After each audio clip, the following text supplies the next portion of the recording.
آپ کے علم میں ہے کہ میری اس وقت کی گفتگو کا موضوع ہے قرآن کا فلسفہ شہادت۔ اس ضمن میں جو سب سے پہلی بات میں کہنا چاہتا ہوں، جو آپ حضرات کے لیے شاید بہت غیر متوقع ہو، ہمارے ذہنوں میں شہادت کا ایک ہی مفہوم ہے، اللہ کی راہ میں قتل ہو جانا۔ اس مفہوم میں پورے قرآن میں یہ لفظ کہیں استعمال نہیں ہوا۔ قرآن مجید میں شہادت کا فلسفہ کچھ اور ہے۔ بدقسمتی سے یہ جو مفہوم ہمارے ہاں عام ہو گیا ہے، اگرچہ حدیث مبارکہ میں موجود ہے، لیکن جو چیز بڑی مارجنل سی تھی اس کو اتنا پھیلا دیا گیا ہے کہ جو قرآن کا اصل فلسفہ شہادت ہے وہ بالکل نگاہوں سے اوجھل ہو گیا۔ یہ حادثہ ہمارے ہاں اور بھی بہت سی اصطلاحات کے ساتھ ہوا ہے۔ لفظ تصوف عام ہوا، جو نہ قرآن کا لفظ ہے نہ حدیث کا لفظ ہے، اور اس نے دین کے ایک اہم شعبے اور ایک اہم تعلیم کو بالکل چھپا دیا۔ احسان۔ اب احسان کے معنی ہم صرف یہ سمجھتے ہیں کسی کے ساتھ بھلائی کرنا، احسان کرنا۔ یہ کہ دین کے اعتبار سے روحانی ترقی کا بلند ترین مقام احسان ہے، یہ آج ہمیں معلوم نہیں۔ تصوف کے بارے میں تو پھر بھی ہم یہ کہیں گے کہ یہ اصطلاح تو ہے ہی مجہول النسب، یہی پتہ نہیں کہ یہ کہاں سے بنا ہے۔ عام طور پر سمجھتے ہیں صوف سے، اون۔ تو ابتدائی صوفی حضرات جو ہوتے تھے وہ اونی لباس پہنتے تھے تاکہ وہ چبھتا رہے جسم کو، اپنے جسم کو، اپنے نفس کو اذیت دینے کے لیے۔ تو شاید اس سے تصوف بن گیا۔ بعض محققین، جن میں ڈاکٹر میر ولی الدین حیدرآباد دکن والے بہت بڑے محقق، ان کا کہنا ہے یہ صوفیہ سے بنا ہے، تھیوسوفی، فائلوسوفی، فلسفی، تھیوسوفی، یہ اس سے بنا۔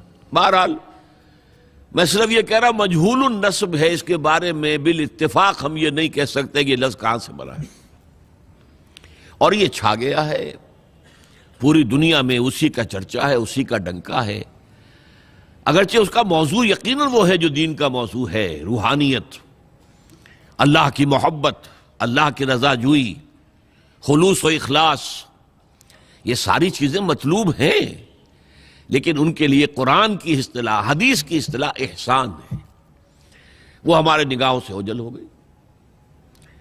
اسی طرح جیسا کہ میں نے عرض کیا، مقتول فی سبیل اللہ کے لیے پورے قرآن میں یہ لفظ نہیں آیا شہادت، صرف ایک جگہ سورہ آل عمران میں اس کا امکان ہے کہ اس اصل مضمون کے علاوہ کہ جو میں بعد میں آپ کے سامنے رکھوں گا، یہ مفہوم بھی لیا جا سکے اللہ کی راہ میں قتل ہو جانا۔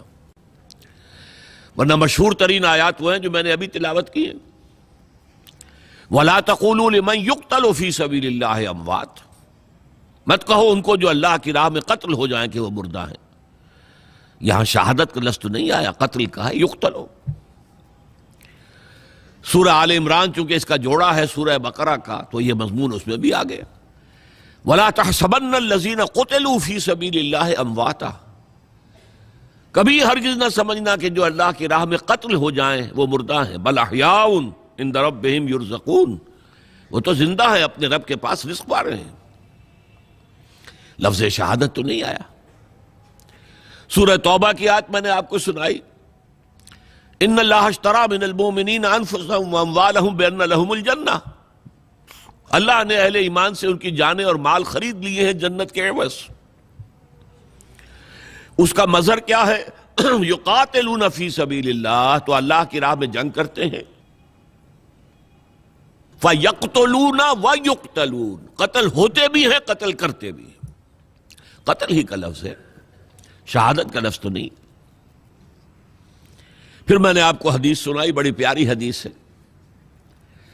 حضور فرماتے ہیں لَوَدِدْتُ أَنْ أُقْتَلَ فِي سَبِيلِ اللَّهِ ثُمَّ أُحْيَا ثُمَّ أُقْتَلَ ثُمَّ أُحْيَا ثُمَّ أُقْتَلَ، او كما قال صلی اللہ علیہ وسلم، میری بڑی خواہش ہے میں اللہ کی راہ میں قتل ہو جاؤں، پھر زندہ کیا جاؤں، پھر قتل ہو جاؤں، پھر زندہ کیا جاؤں، پھر قتل ہو جاؤں۔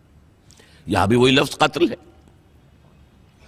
تو پہلا نقطہ یہ سمجھ لیجئے کہ پورے قرآن مجید میں لفظ شہادت اس معنی میں نہیں آیا ہے جس معنی میں کہ یہ ہمارے ذہنوں میں، ہماری زبانوں پر عام ہے۔ تو پھر قرآن کا فلسفہ شہادت کیا ہے؟ اور جیسا کہ میں نے کہا حدیث میں یہ لفظ استعمال ہوا ہے مقتول فی سبیل اللہ کے لیے، تو اس کا ربط کیا ہے؟ یہی در حقیقت دو کوسچنز ہیں کہ جن پر میں اس وقت گفتگو کروں گا۔ اور میں کہاں سے شروع کرنا چاہتا ہوں؟ سب سے پہلے لفظ شہادت کا لغوی مفہوم کیا ہے اسے سمجھیے۔ یہ کہاں سے بنا ہے؟ شہد یشہد، موجود ہونا، حاضر ہونا۔ اس سے کیا بنتا ہے؟ اس میں فاعل شاہد، شاہد و غائب۔ جو موجود نہیں ہے وہ غائب ہے، جو موجود ہے وہ شاہد ہے۔ شہد یشہد شہودن و شہادتن، اس کے معنی کیا ہے؟ موجود ہونا۔ البتہ اس میں پھر اضافی مفہوم دو پیدا ہوئے۔ ظاہر بات ہے کہ اگر کوئی کہیں حادثہ ہوا ہے، کوئی وقوعہ پیش آیا ہے، کوئی قتل ہوا ہے، کچھ اور ہوا ہے، تو گواہی اسی کی معتبر ہوگی جو وہاں موجود تھا، آن دی اسپاٹ، آئی وٹنس۔ لہذا یہاں سے اس کے اندر گواہی کا مفہوم آ گیا۔ شاہد، گواہ۔ اور ایک اور دوسری بات، آپ کسی مشکل میں ہیں، کوئی آپ کو تکلیف پہنچا رہا ہے، کوئی آپ کو مار رہا ہے، تو آپ کے دوست ہیں، آپ کے ساتھی ہیں، لیکن موجود ہوں تو مدد کریں گے نا۔ اس لیے شہادت کا ایک مفہوم مدد کا بھی ہو گیا۔ یہ دو اضافی مفہوم ہیں۔ قرآن مجید میں اس دوسرے مفہوم میں سورہ بقرہ کے تیسرے رکوع میں فرمایا وَإِن كُنتُمْ فِي رَيْبٍ مِّمَّا نَزَّلْنَا عَلَىٰ عَبْدِنَا فَأْتُوا بِسُورَةٍ مِّن مِّثْلِهِ وَادْعُوا شُهَدَاءَكُم مِّن دُونِ اللَّهِ إِن كُنتُمْ صَادِقِينَ۔ اور اے لوگو، اگر تمہیں فی الواقع کوئی شک ہے کہ یہ کلام جو ہم نے اپنے نبی، اپنے بندے محمد پر اتارا ہے صلی اللہ علیہ وسلم، یہ ہمارا کلام نہیں ہے بلکہ اس کا اپنا کلام ہے، تو تم اس جیسی ایک صورت بنا کر لے آؤ اور اپنے سارے مددگاروں کو بلا لو۔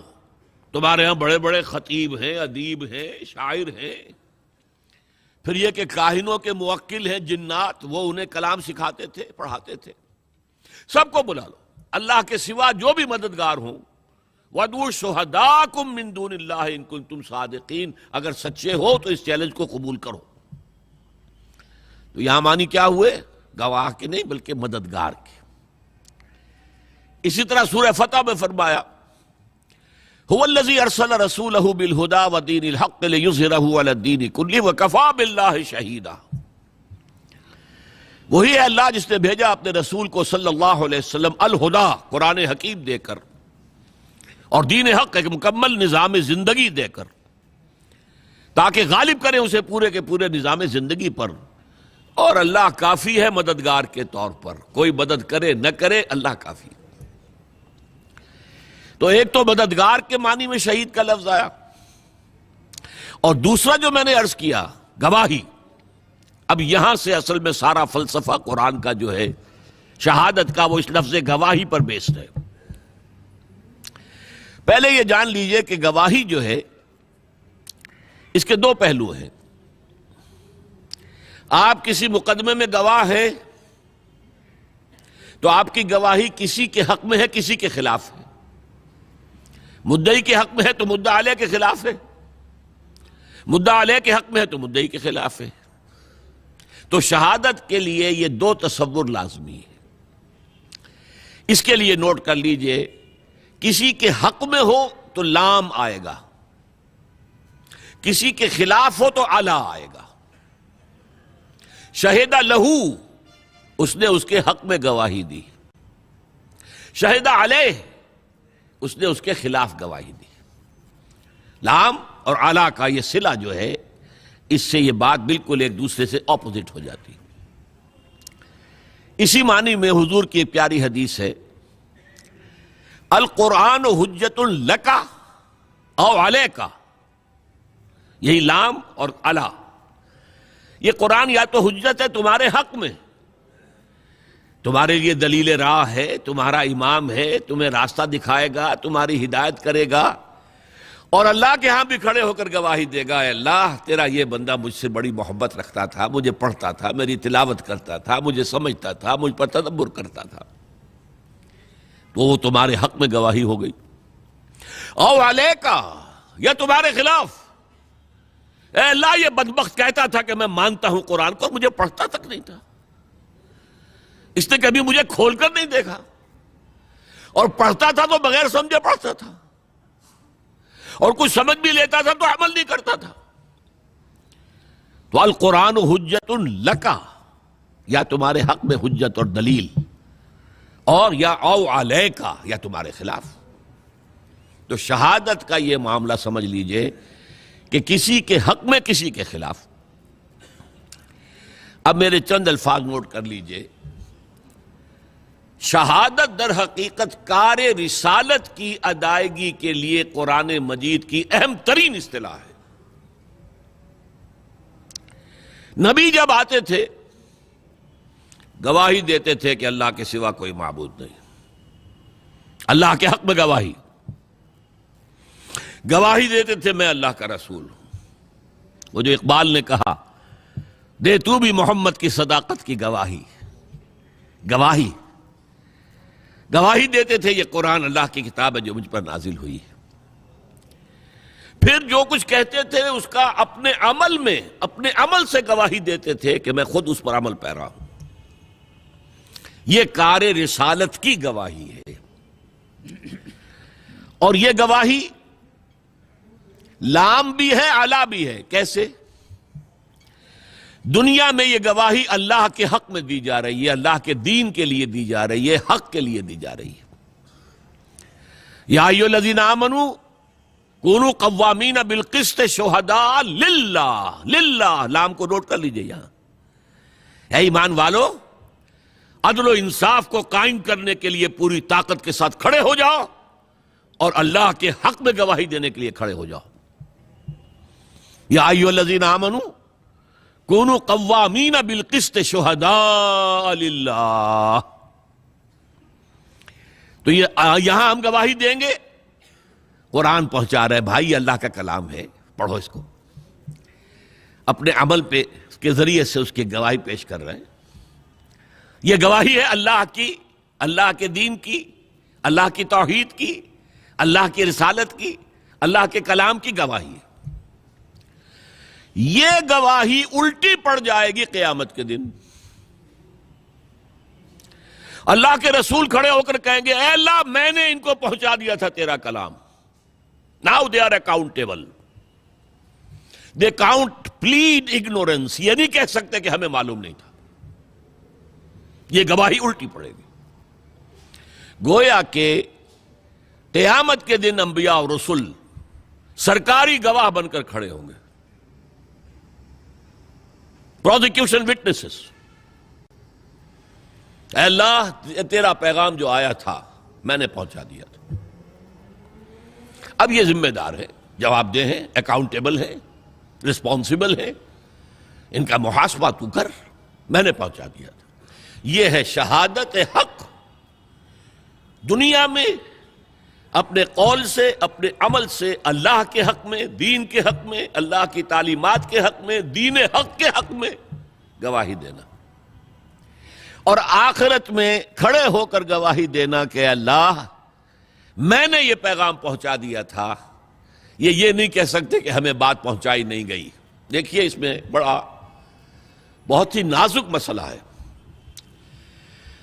آپ اپنے کسی عزیز کو ایک پیغام بھیجتے ہیں کہ دیکھنا بھائی کل شام تک یہ کام کرنا ہے، ضرور کرنا ہے، ضرور کرنا ہے، ضرور کرنا ہے. اگر نہ ہوا تو میرا بڑا نقصان ہو جائے گا. کام نہیں ہوا، آپ کا نقصان ہو گیا. اب آپ غصے میں بفرے ہوئے، پھنکارتے ہوئے گئے اپنے اس عزیز کے پاس. خدا کے بندے میں نے تمہیں یہ پیغام بھیجا تھا کہ یہ کام کرنا، تم نے نہیں کیا، میرا نقصان ہوا، کون ذمہ دار ہے؟ اگر وہ یہ کہہ دے ہلکے سے، بھائی مجھے تو آپ کا پیغام کسی نے پہنچایا ہی نہیں، بتائیے آپ پتاشے کی طرح بیٹھ جائیں گے کہ نہیں؟ اب غصے کا رخ کدھر ہوگا؟ وہ پیغامبر، بھلے آدمی، تجھے میں نے یہ پیغام دے کر بھیجا تھا، تو نے نہیں پہنچایا، تو میرے نقصان کا ذمہ دار تو ہے۔ اس ٹرائنگل کو ذہن میں رکھیے، پیغام بھیجنے والا جس کے نام پیغام گیا، اور جو پیغامبر ہے بیچ میں۔ پیغمبر میں وہ ایک لفظ ہی نکل گیا ہے نا، پیغامبر اور پیغمبر لفظ تو ایک ہی ہے۔ یہی وجہ ہے سورہ اعراف کی آیت نمبر 6 ہے اس موضوع پر، فَلَنَسْأَلَنَّ الَّذِينَ أُرْسِلَ إِلَيْهِمْ وَلَنَسْأَلَنَّ الْمُرْسَلِينَ۔ ہم لازماً پوچھ کر رہیں گے ان سے بھی جن کی طرف ہم نے رسولوں کو بھیجا۔ تمہارے پاس پیغام پہنچ گیا تھا کہ نہیں؟ اور ہم لازماً پوچھ کر رہیں گے رسولوں سے بھی، تم نے پہنچایا تھا کہ نہیں؟ دیکھیے رسول کتنا ہی بلند مقام ہو، اللہ کے سامنے تو عبد ہے نا۔ اللہ تو اپنے رسولوں سے بھی محاسبہ کرے گا۔ قرآن مجید میں سورہ مائدہ میں ہے کہ نہیں؟ یا عیسی ابن مریم انت قلت للناس اتخذونی وامي الہین من دون اللہ، اے مریم کے بیٹے عیسیٰ، کیا تم نے کہا تھا لوگوں سے کہ مجھے اور میری والدہ کو بھی اللہ کے سوا الہ بنا لینا؟ اور اس مقام کو پڑھیے، معلوم ہوتا ہے کانپ رہے ہیں حضرت عیسیٰ کھڑے ہوئے۔ اللہ کا دربار ہے۔ الرب رب وإن تنزل والعبد عبد وإن ترقى، الرب رب وإن تنزل والعبد عبد وإن ترقى۔ رب رب ہی ہے، خواہ وہ نزول فرما کر اور پہلے آسمان تک آ جائے، جیسا کہ حدیث میں ہے کہ ہر رات کو اس کے آخری گھڑیوں میں اللہ تعالیٰ نزول اجلال فرماتا ہے پہلے آسمان تک، اور پھر کوئی پکارنے والا پکارتا ہے حل من مستغفر فاغفر لہ، ہے کوئی معافی چاہنے والا کہ میں اسے معاف کر دوں؟ حل من سائل فاعطیہ، ہے کوئی مانگنے والا کہ میں اسے دوں؟ تو اللہ کہاں آ گیا؟ پہلے آسمان پر، لیکن رہا اللہ ہی، رب ہی۔ اور حضور پہنچ گئے 7ویں آسمان پر، رہے عبد ہی۔ لقد رأى من آیات ربہ الکبریٰ، اپنے رب کی عظیم نشانیوں کا مشاہدہ کیا ہے، ہیں تو بندے ہی۔ سبحان الذی اسریٰ بعبدہ لیلا من المسجد الحرام الی المسجد الاقصیٰ، عبد عبد ہے، چاہے 7ویں آسمان پر پہنچ گیا ہو، اور رب رب ہے چاہے پہلے آسمان تک اتر آیا ہو۔ لہذا اللہ تعالیٰ حساب لے گا رسولوں سے بھی۔ اسی لیے اسی سورہ مائدہ میں حضور سے واحد کے صیغے میں خطاب کر کے کہا ہے، یا ایھا الرسول بلغ ما انزل الیک من ربک وان لم تفعل فما بلغت رسالتہ، اے نبی پہنچا دو وہ سب کچھ جو تم پر نازل ہوا ہے تمہارے رب کی طرف سے، اگر تم نے اس میں کوتاہی کی تو رسالت کا حق ادا نہیں ہوگا، پکڑے جاؤ گے اللہ کے ہاں۔ اس اعتبار سے ذرا سوچئے، بعض آیات وہ بھی ہیں نا جن میں حضور پر گرفت آئی ہے، اللہ تعالیٰ نے کچھ ناراضگی کا اظہار کیا ہے، حضور چھپا لیتے وہ آیات، کیوں ہمیشہ ہمیشہ کے لیے یہ آیات پڑھی جائیں؟ لما تحرم ما احل اللہ لک تبتغی مرضات ازواجک، اے نبی کیوں حرام کر رہے ہیں اپنے اوپر جو تمہارے رب نے تمہارے لیے حلال کیا، اپنی بیویوں کی رضا جوئی کے لیے؟ ہے انداز ہے۔ عبس وتولی ان جاءہ الاعمی وما یدریک لعلہ یزکی او یذکر فتنفعہ الذکریٰ، انہوں نے تیوری چڑھائی اور منہ موڑ لیا۔ دیکھیے خطاب بھی نہیں کر رہے یہاں پر، یہ بھی ایک طرح کا اظہار ناراضگی ہے۔ اے نبی آپ نے یہ کیوں کیا؟ یہ نہیں کہا، اس نے تیوری چڑھائی، اس نے اپنا منہ موڑ لیا کہ ایک اندھا اس کے پاس آیا۔ یہ آیتیں بھی قرآن میں ہیں اور تا قیام قیامت ہم تلاوت کریں گے۔ تو یا ایھا الرسول بلغ ما انزل الیک من ربک وان لم تفعل فما بلغت رسالتہ، اے رسول پہنچا دو جو کچھ نازل ہوا ہے تم پر تمہارے رب کی طرف سے، اور اگر نہیں کیا تو رسالت کا حق ادا نہیں ہوگا۔ یہ ہے کار رسالت۔ اسی لیے رسولوں کے لیے سب سے بڑا لفظ کیا آتا ہے؟ انا ارسلنا الیکم رسولا شاہدا علیکم کما ارسلنا الی فرعون رسولا۔ دیکھو لوگوں، ہم نے بھیج دیا تمہاری طرف ایک رسول جو تم پر گواہ بنے گا، تمہارے خلاف گواہی دے گا، شاہدن علیکم، جیسے کہ ہم نے فرعون کی طرف رسول بھیجا تھا۔ فعصا فرعون الرسول فاخذناہ اخذا وبیلا، تو فرعون نے ہمارے رسول کی نافرمانی کی تو ہم نے پکڑا اسے وبال کا پکڑنا۔ لفظ شاہد، اور شاہد علی کے ساتھ، کیونکہ رسول گواہی دے گا، اے اللہ میں نے پہنچا دیا تھا۔ اسی طرح مشہور آیت سورہ احزاب کی، یا ایھا النبی انا ارسلناک شاہدا ومبشرا ونذیرا وداعیا الی اللہ باذنہ وسراجا منیرا۔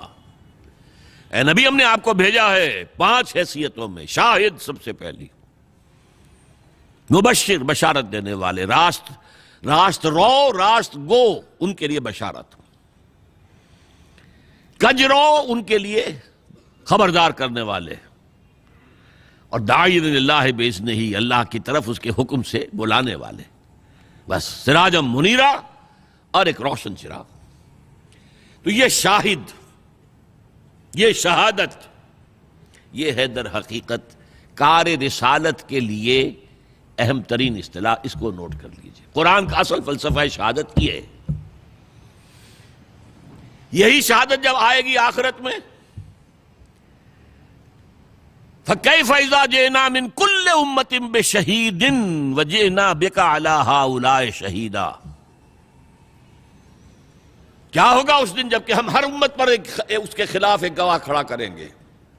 اس آیت کے بارے میں ایک واقعہ آتا ہے کہ ایک مرتبہ حضور نے فرمائش کی حضرت عبداللہ ابن مسعود سے رضی اللہ تعالی عنہ، مجھے قرآن سناؤ۔ انہوں نے عرض کیا حضور آپ کو سناؤں، آپ پر تو نازل ہوا ہے۔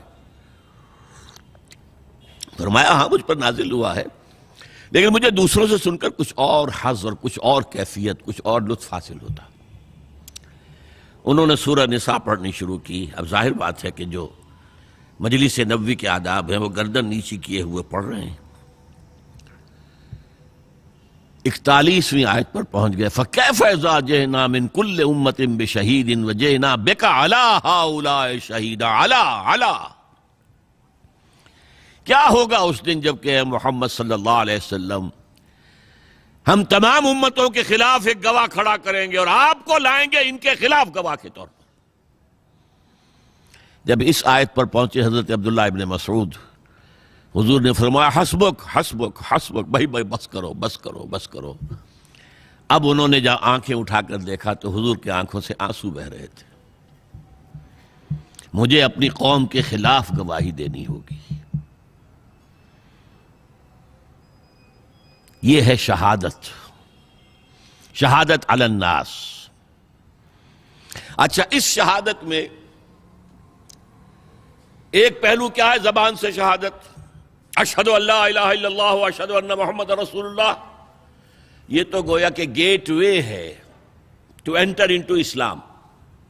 کوئی ہندو، کوئی سکھ، پارسی، عیسائی آج کہے اشہد ان لا الہ الا اللہ واشہد ان محمد رسول اللہ، ایسے ہی ہے جیسے کہ لکیر کھینچی ہوئی تھی، پہلے ادھر تھا اب ادھر آ گیا۔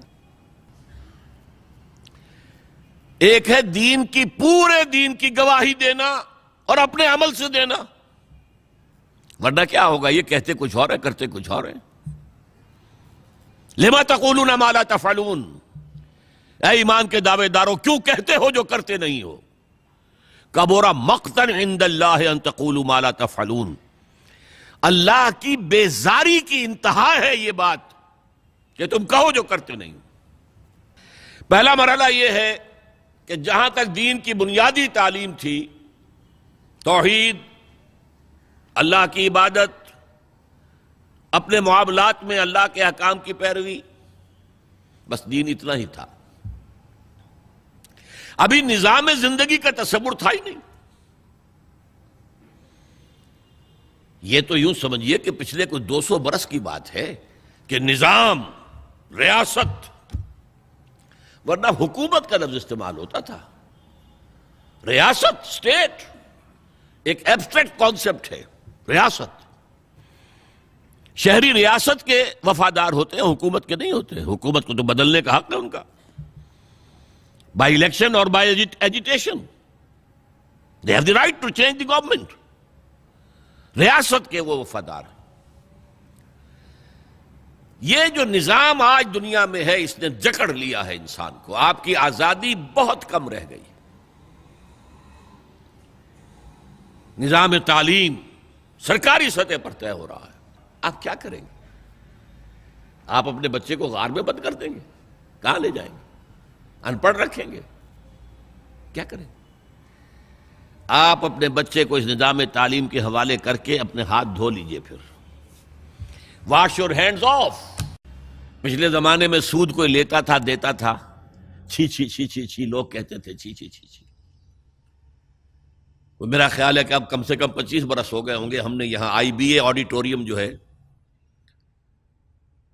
بندر روڈ پر ہی ہے، گارڈن روڈ اور بندر روڈ کے چوراہے پر، وہاں ہم نے اپنی قرآن کانفرنس کی تھی.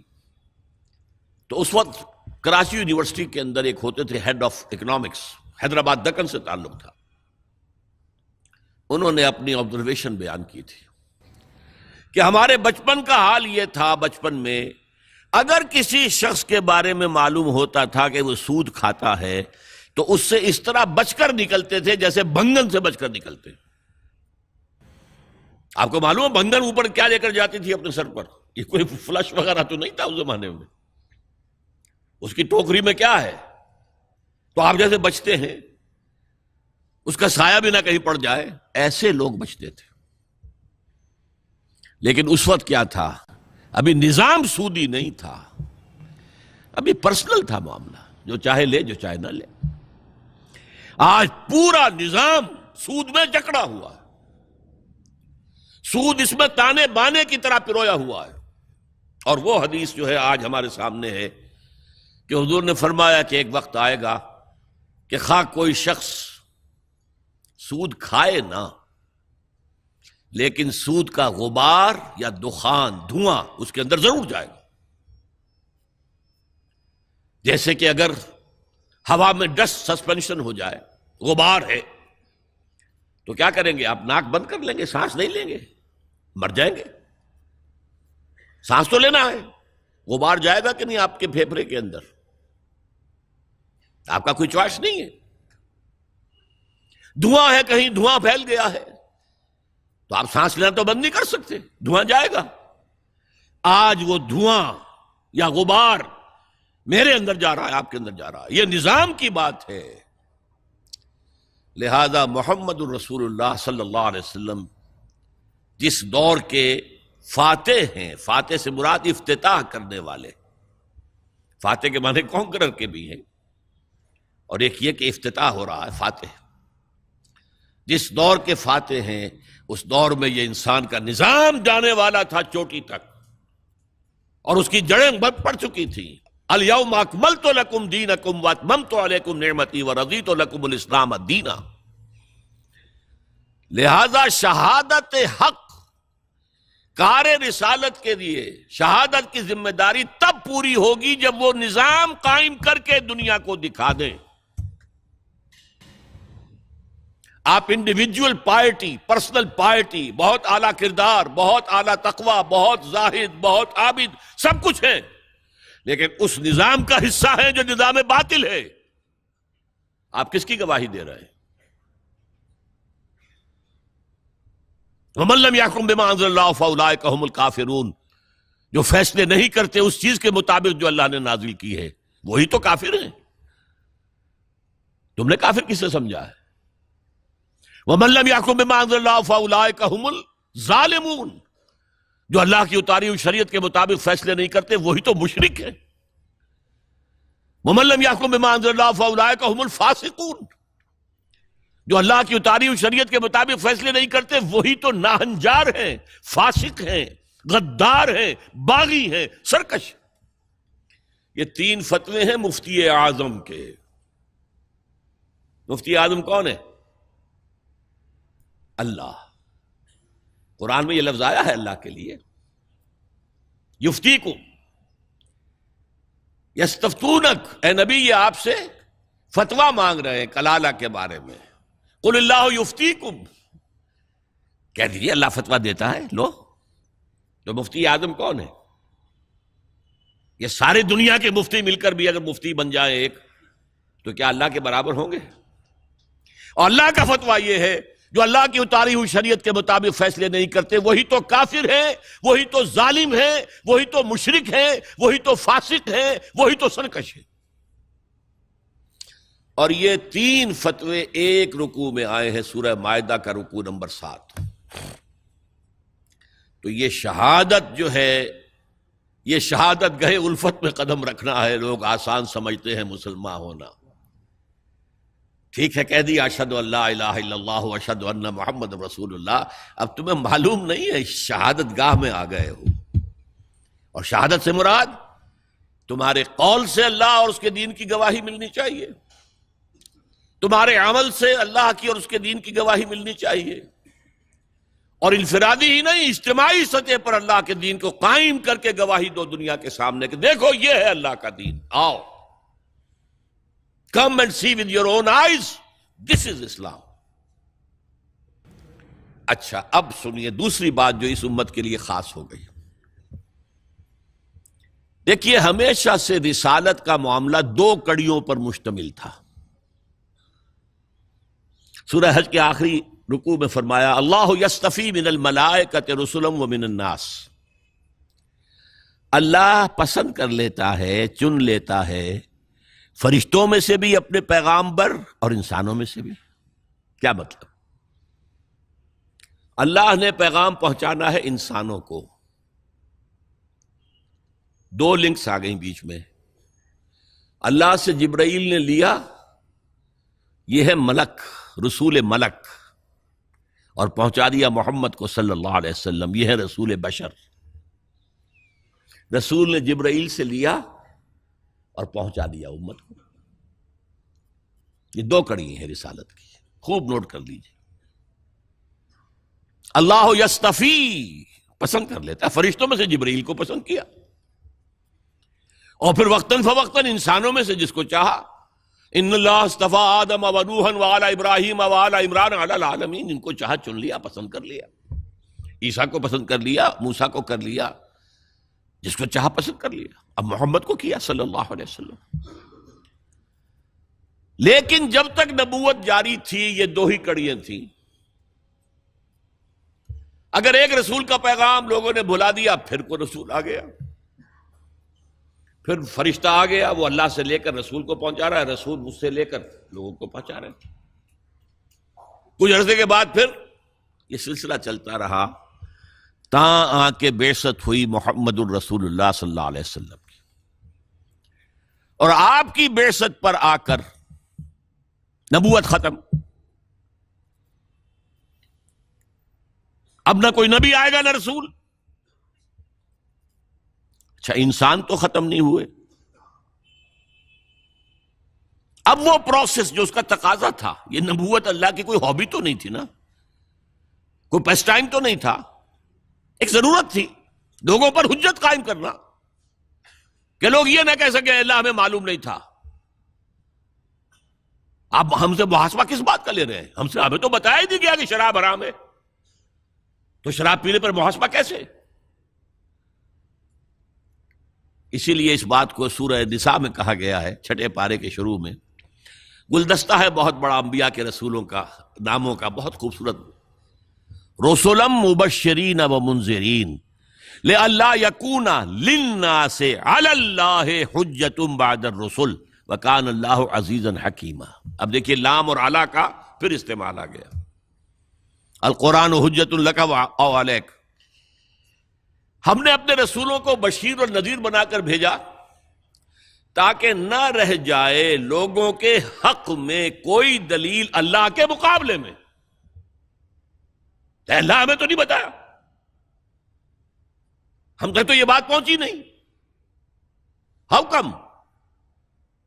وی are not responsible, we are not accountable. ٹھیک، تو اس لیے اب یہ کام کون کرے گا؟ اب دیکھیے ان 2 لنکس کے ساتھ ایک تیسری لنک لگا دی گئی۔ اللہ کا پیغام جبرائیل لائے، محمد کو پہنچایا صلی اللہ علیہ وسلم۔ محمد صلی اللہ علیہ وسلم نے جبریل سے لیا، صحابہ کو پہنچا دیا۔ اب تیسری لنک ہے امت محمد صلی اللہ علیہ وسلم۔ اب تمہارا کام ہے پہنچاؤ پوری نوع انسانی کو، اس لیے کہ میں صرف عرب کے لیے رسول بنا کر نہیں بھیجا گیا۔ وما ارسلناک الا کافۃ للناس بشیرا ونذیرا، ہم نے نہیں بھیجا ہے نبی آپ کو مگر تمام نوع انسانی کے لیے بشیر اور نذیر بنا کر۔ تو حضور نے تو خود صرف عرب تک تبلیغ کی ہے، باقی کچھ خطوط لکھے ہیں، اس سے کوئی حجت تو قائم نہیں ہو جاتی۔ مکے والوں پر 12 برس تبلیغ کی ہے، ہندوستان میں تو کوئی آیا ہی نہیں، چین میں کوئی پہنچا ہی نہیں، تمام دنیا تک یہ کام اب امت کے حوالے کیا۔ یا تو حضور رہتے قیامت تک اور تمام نوع انسانی تک اس دین کو پہنچا کر اور کل روح ارضی پر اس دین کو غالب کر کے سرخرو ہو کر اللہ کی خدمت میں حاضر ہو جاتے، لیکن نہیں، اللہ کی حکمت ہے، اے نبی اب آپ کی امت کا کام ہے۔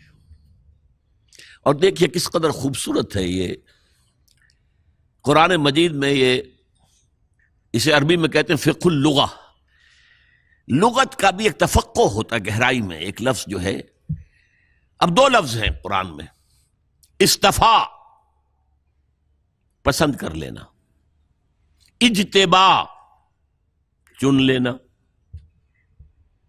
یہ دونوں لفظ ہم استعمال کرتے ہیں حضور کے لیے، محمد مصطفیٰ اور احمد مجتبی صلی اللہ علیہ وسلم۔ ان میں فرق کیا ہے؟ بہت مشکل سوال ہے، بہت مشکل سوال ہے۔ دیکھیے استفاء میں پسند کرنے والے کی پسند کو دخل ہے، اجتباء میں کسی کام کے لیے کسی کو سلیکٹ کرنا ہے۔ ٹو چوز از استفاء، ٹو سلیکٹ از اجتباء۔ آپ کو ہاکی کی ٹیم باہر بھیجنی ہے تو آپ مقابلے کرواتے ہیں، دیکھتے ہیں کون اچھے کھلاڑی، سلیکشن ہوتی ہے، سلیکشن ہے، یہ سلیکشن ہے۔ اور ایک کوئی گیا ہے باغ کی سیر کو اور گلاب کے ایک پودے میں 10 پھول لگے ہوئے ہیں، اس کے دستے ہنائی نے ایک پھول توڑ لیا، پسند کر لیا، اس کی پسند پر ہے یہ، اٹس ہر چوائس۔ تو چوائس، ٹو چوز از استفاء، ٹو سلیکٹ از اجتباء، اور دونوں بہت قریب ہیں۔ اب امت کے لیے کیا کہا؟ جاہدوا فی اللہ حق جہادہ ھو اجتباکم، اسی رکوع میں، وہی سورہ حج کا آخری رکوع، 6 آیتوں پر مشتمل قرآن مجید کا جامع ترین رکوع، جس میں پہلے فرمایا اللہ یصطفی من الملائکۃ رسلا ومن الناس، آگے فرمایا یا ایھا الذین آمنوا ارکعوا واسجدوا واعبدوا ربکم وافعلوا الخیر لعلکم تفلحون وجاہدوا فی اللہ حق جہادہ ھو اجتباکم، اللہ کی راہ میں جہاد کرو جیسا کہ اس کے لیے جہاد کا حق ہے، اس نے تمہیں چن لیا ہے۔ اپنے نصیب پر فخر کرو، اب تم رسالت کی ایک کڑی کے طور پر ہو، اس سے بڑا منصب کوئی ہوگا؟ یہ کڑی، یہ ہے امت محمد۔ اب اس کو سمجھیے قرآن مجید میں کیسے بیان کیا گیا۔ اسی سورہ حج کی آخری آیت میں فرمایا یہ جو تم سے کہا رہا ہے جہاد کرو جتنا کہ جہاد کا حق ہے، کس لیے؟ لِيَكُونَ الرَّسُولُ شَهِيدًا عَلَيْكُمْ وَتَكُونُوا شُهَدَاءَ عَلَى النَّاسِ، تاکہ رسول گواہ بنے تمہارے خلاف اور تم گواہ بنو پوری نوع انسانی کے خلاف۔ کہ اللہ ہم نے پہنچا دیا تھا، تیرے رسول کی امانت ہمارے پاس آئی، ہم نے پہنچایا۔ یہ ہے شہادت کا فلسفہ، ہے کہیں ذہنوں میں؟ یہ ہے امت کی رسپانسبلٹی۔ اور چونکہ اہم مضمون قرآن میں 2 دفعہ ضرور آتا ہے، یہ سورہ حج ہجرت سے متصلاً قبل نازل ہوئی ہے، اور سورہ بقرہ ہجرت کے متصلاً بعد اس میں فرمایا وَكَذَلِكَ جَعَلْنَاكُمْ أُمَّةً وَسَطًا لِتَكُونُوا شُهَدَاءَ عَلَى النَّاسِ وَيَكُونَ الرَّسُولُ عَلَيْكُمْ شَهِيدًا. وہی بات ہے دہرا کر، اسی طرح تو ہم نے تمہیں ایک درمیانی لنک بنا دیا ہے امت کی حیثیت سے، امتاً وسطاً. اس کا ترجمہ بہترین امت بھی کر دیا جاتا ہے کہ جو چیز درمیانی ہوتی ہے وہ بہترین ہوتی ہے، لیکن میرے اس پورے فلسفے کے حوالے سے سمجھ لیجئے یہ امت واسطہ ہے محمد اور پوری نوع انسانی کے مابین صلی اللہ علیہ وسلم. وَكَذَلِكَ جَعَلْنَاكُمْ أُمَّةً وَسَطًا لِتَكُونُوا شُهَدَاءَ عَلَى النَّاسِ وَيَكُونَ الرَّسُولُ عَلَيْكُمْ شَهِيدًا.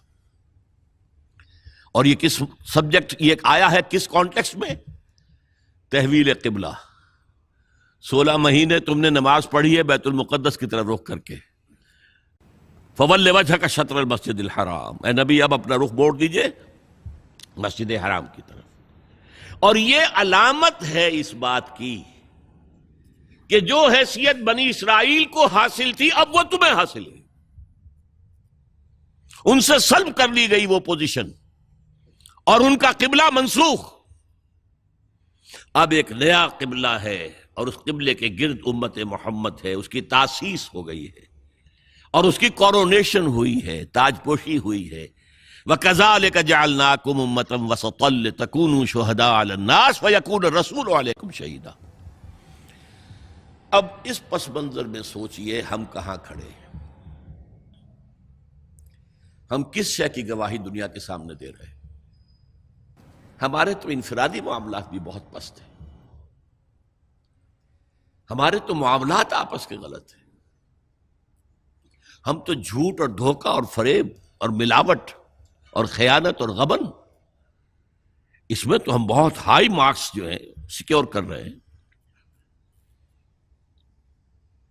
جارج برنارڈ شاہ نے کہا میں جب قرآن پڑھتا ہوں تو محسوس کرتا ہوں کہ اس سے بہتر کتاب ممکن نہیں، اور جب مسلمانوں کو دیکھتا ہوں تو محسوس کرتا ہوں کہ ان سے زیادہ ذلیل قوم کوئی نہیں. یہ گواہی ہم دے رہے ہیں. یہ محمد کے ماننے والے یہ ہیں، یہ ہے امتی محمد کے،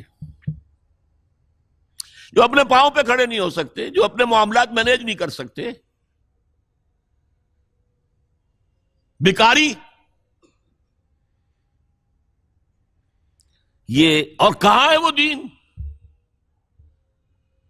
کوئی ایک ہی دنیا میں دکھا سکتے ہو کہ یہ ہے دین؟ آؤ see with your own eyes, this is دین الحق.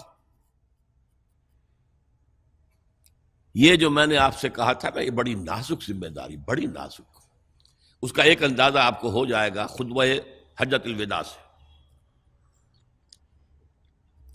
حضور نے جو خطبہ دیا، اور وہ عظیم ترین خطبہ ہے تاریخ انسانی کا، آخر میں موٹی موٹی باتوں کو پھر دہرایا. دیکھو عورتوں کا خیال کرو، عورتوں کے حقوق ادا کرو، دیکھو غلاموں کے ساتھ نیک سلوک کرنا، جو بھی تھی. پھر آپ نے ایک سوال کیا، الا هل بلغت، لوگوں میں نے پہنچا دیا یا نہیں؟ 1.25 لاکھ کا مجمع تھا. آج سے 1400 برس قبل 1.25 لاکھ کا مجمع بہت بڑی بات تھی، بہت بڑی بات تھی.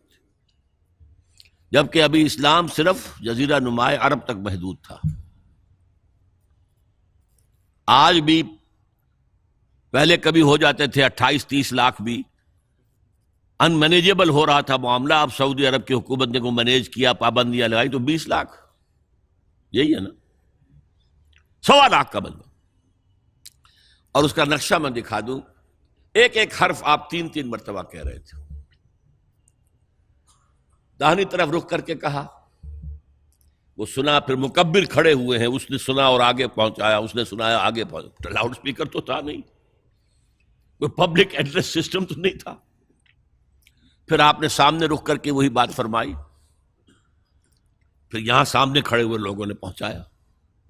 پھر بائیں طرف رخ کیا. اسی لیے ہر جملے کو، ہر بات کو آپ نے 3 دفعہ کہا، الا هل بلغت، میں نے پہنچا دیا یا نہیں. اور عام عادت صحابہ کی یہ تھی کہ اول تو حضور کے سوال پر خاموش رہتے تھے کہ واللہ ورسولہ عالم. یا اگر جواب دیتے تھے تو فرط ادب سے، بہت مختصر جواب. وہ چلبلے قسم کے شاگرد جو ہوتے ہیں، جو استادوں کو بھی پڑھانا چاہتے ہیں، صحابہ کرام اس طرح کے نہیں تھے. اپنی لیاقت اور ذہانت کا روب جو ہے اپنے استادوں پر گاٹتے. وہاں تو یہ تھا کہ ایک بات جواب. یہاں 4 جواب دیے ہیں صحابہ نے. انا نشهد انك قد بلغت الرسالة واديت الامانة ونصحت الامة وكشفت الغمة. 3 مرتبہ حضور نے کہا الا هل بلغت، اور 3 مرتبہ جواب آیا انا نشهد انك قد بلغت الرسالة واديت الامانة ونصحت الامة وكشفت الغمة.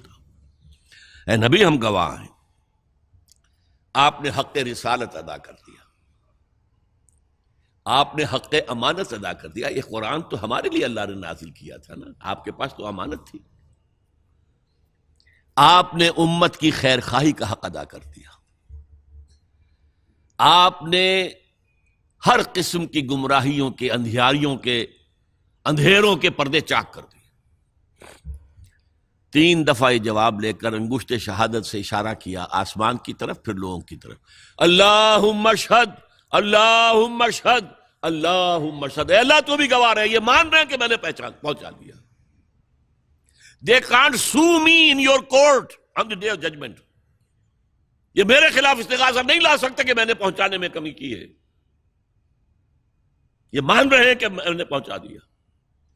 It was the sigh of relief جس کو کہتے ہیں 23 برس کی محنت شاقہ.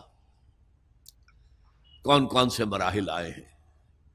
یوم طائف بھی آیا ہے، 3 سال کی شیب بنی ہاشم کی قید بھی ہے، معرکہ احد بھی ہے، احزاب بھی ہے، 70 مبلغین ذبح کیے گئے.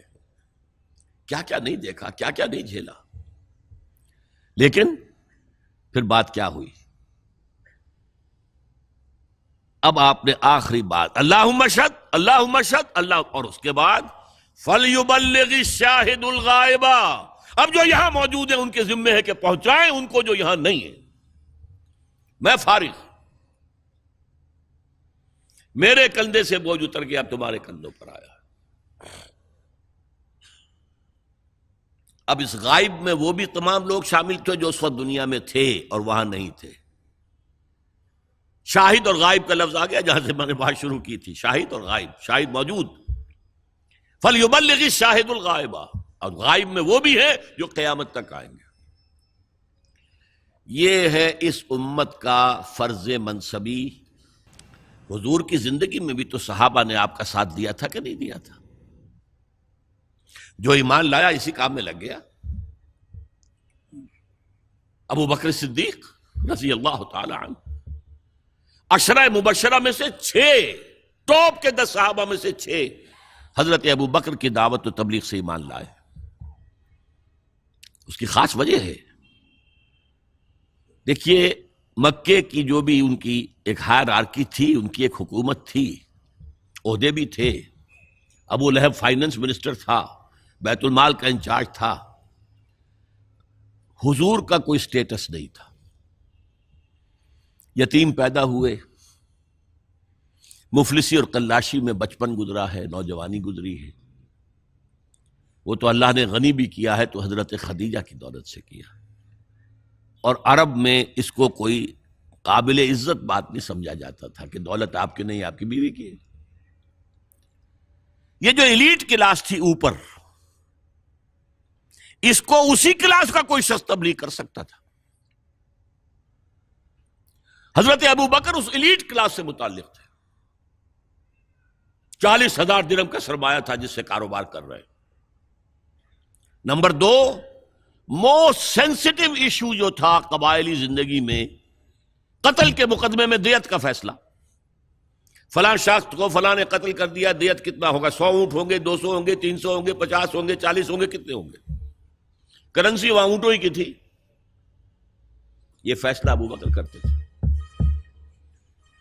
اس ہائرارکی میں بھی ایک مقام تھا.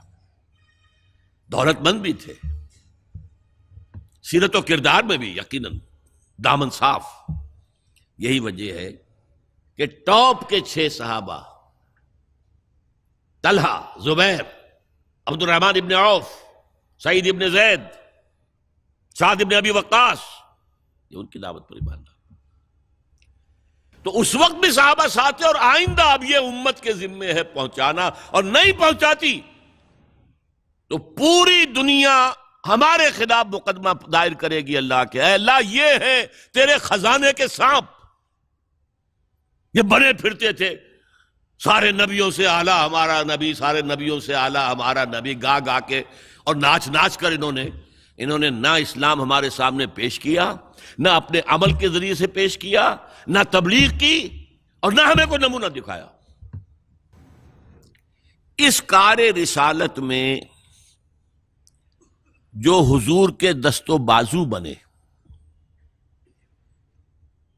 وہ 3 کیٹیگریز کے آدمی تھے: صدیقین، شہداء، صالحین۔ یہ اب ایک اور ٹرم ہے، شہداء ایک اور معنی میں آ رہی ہے۔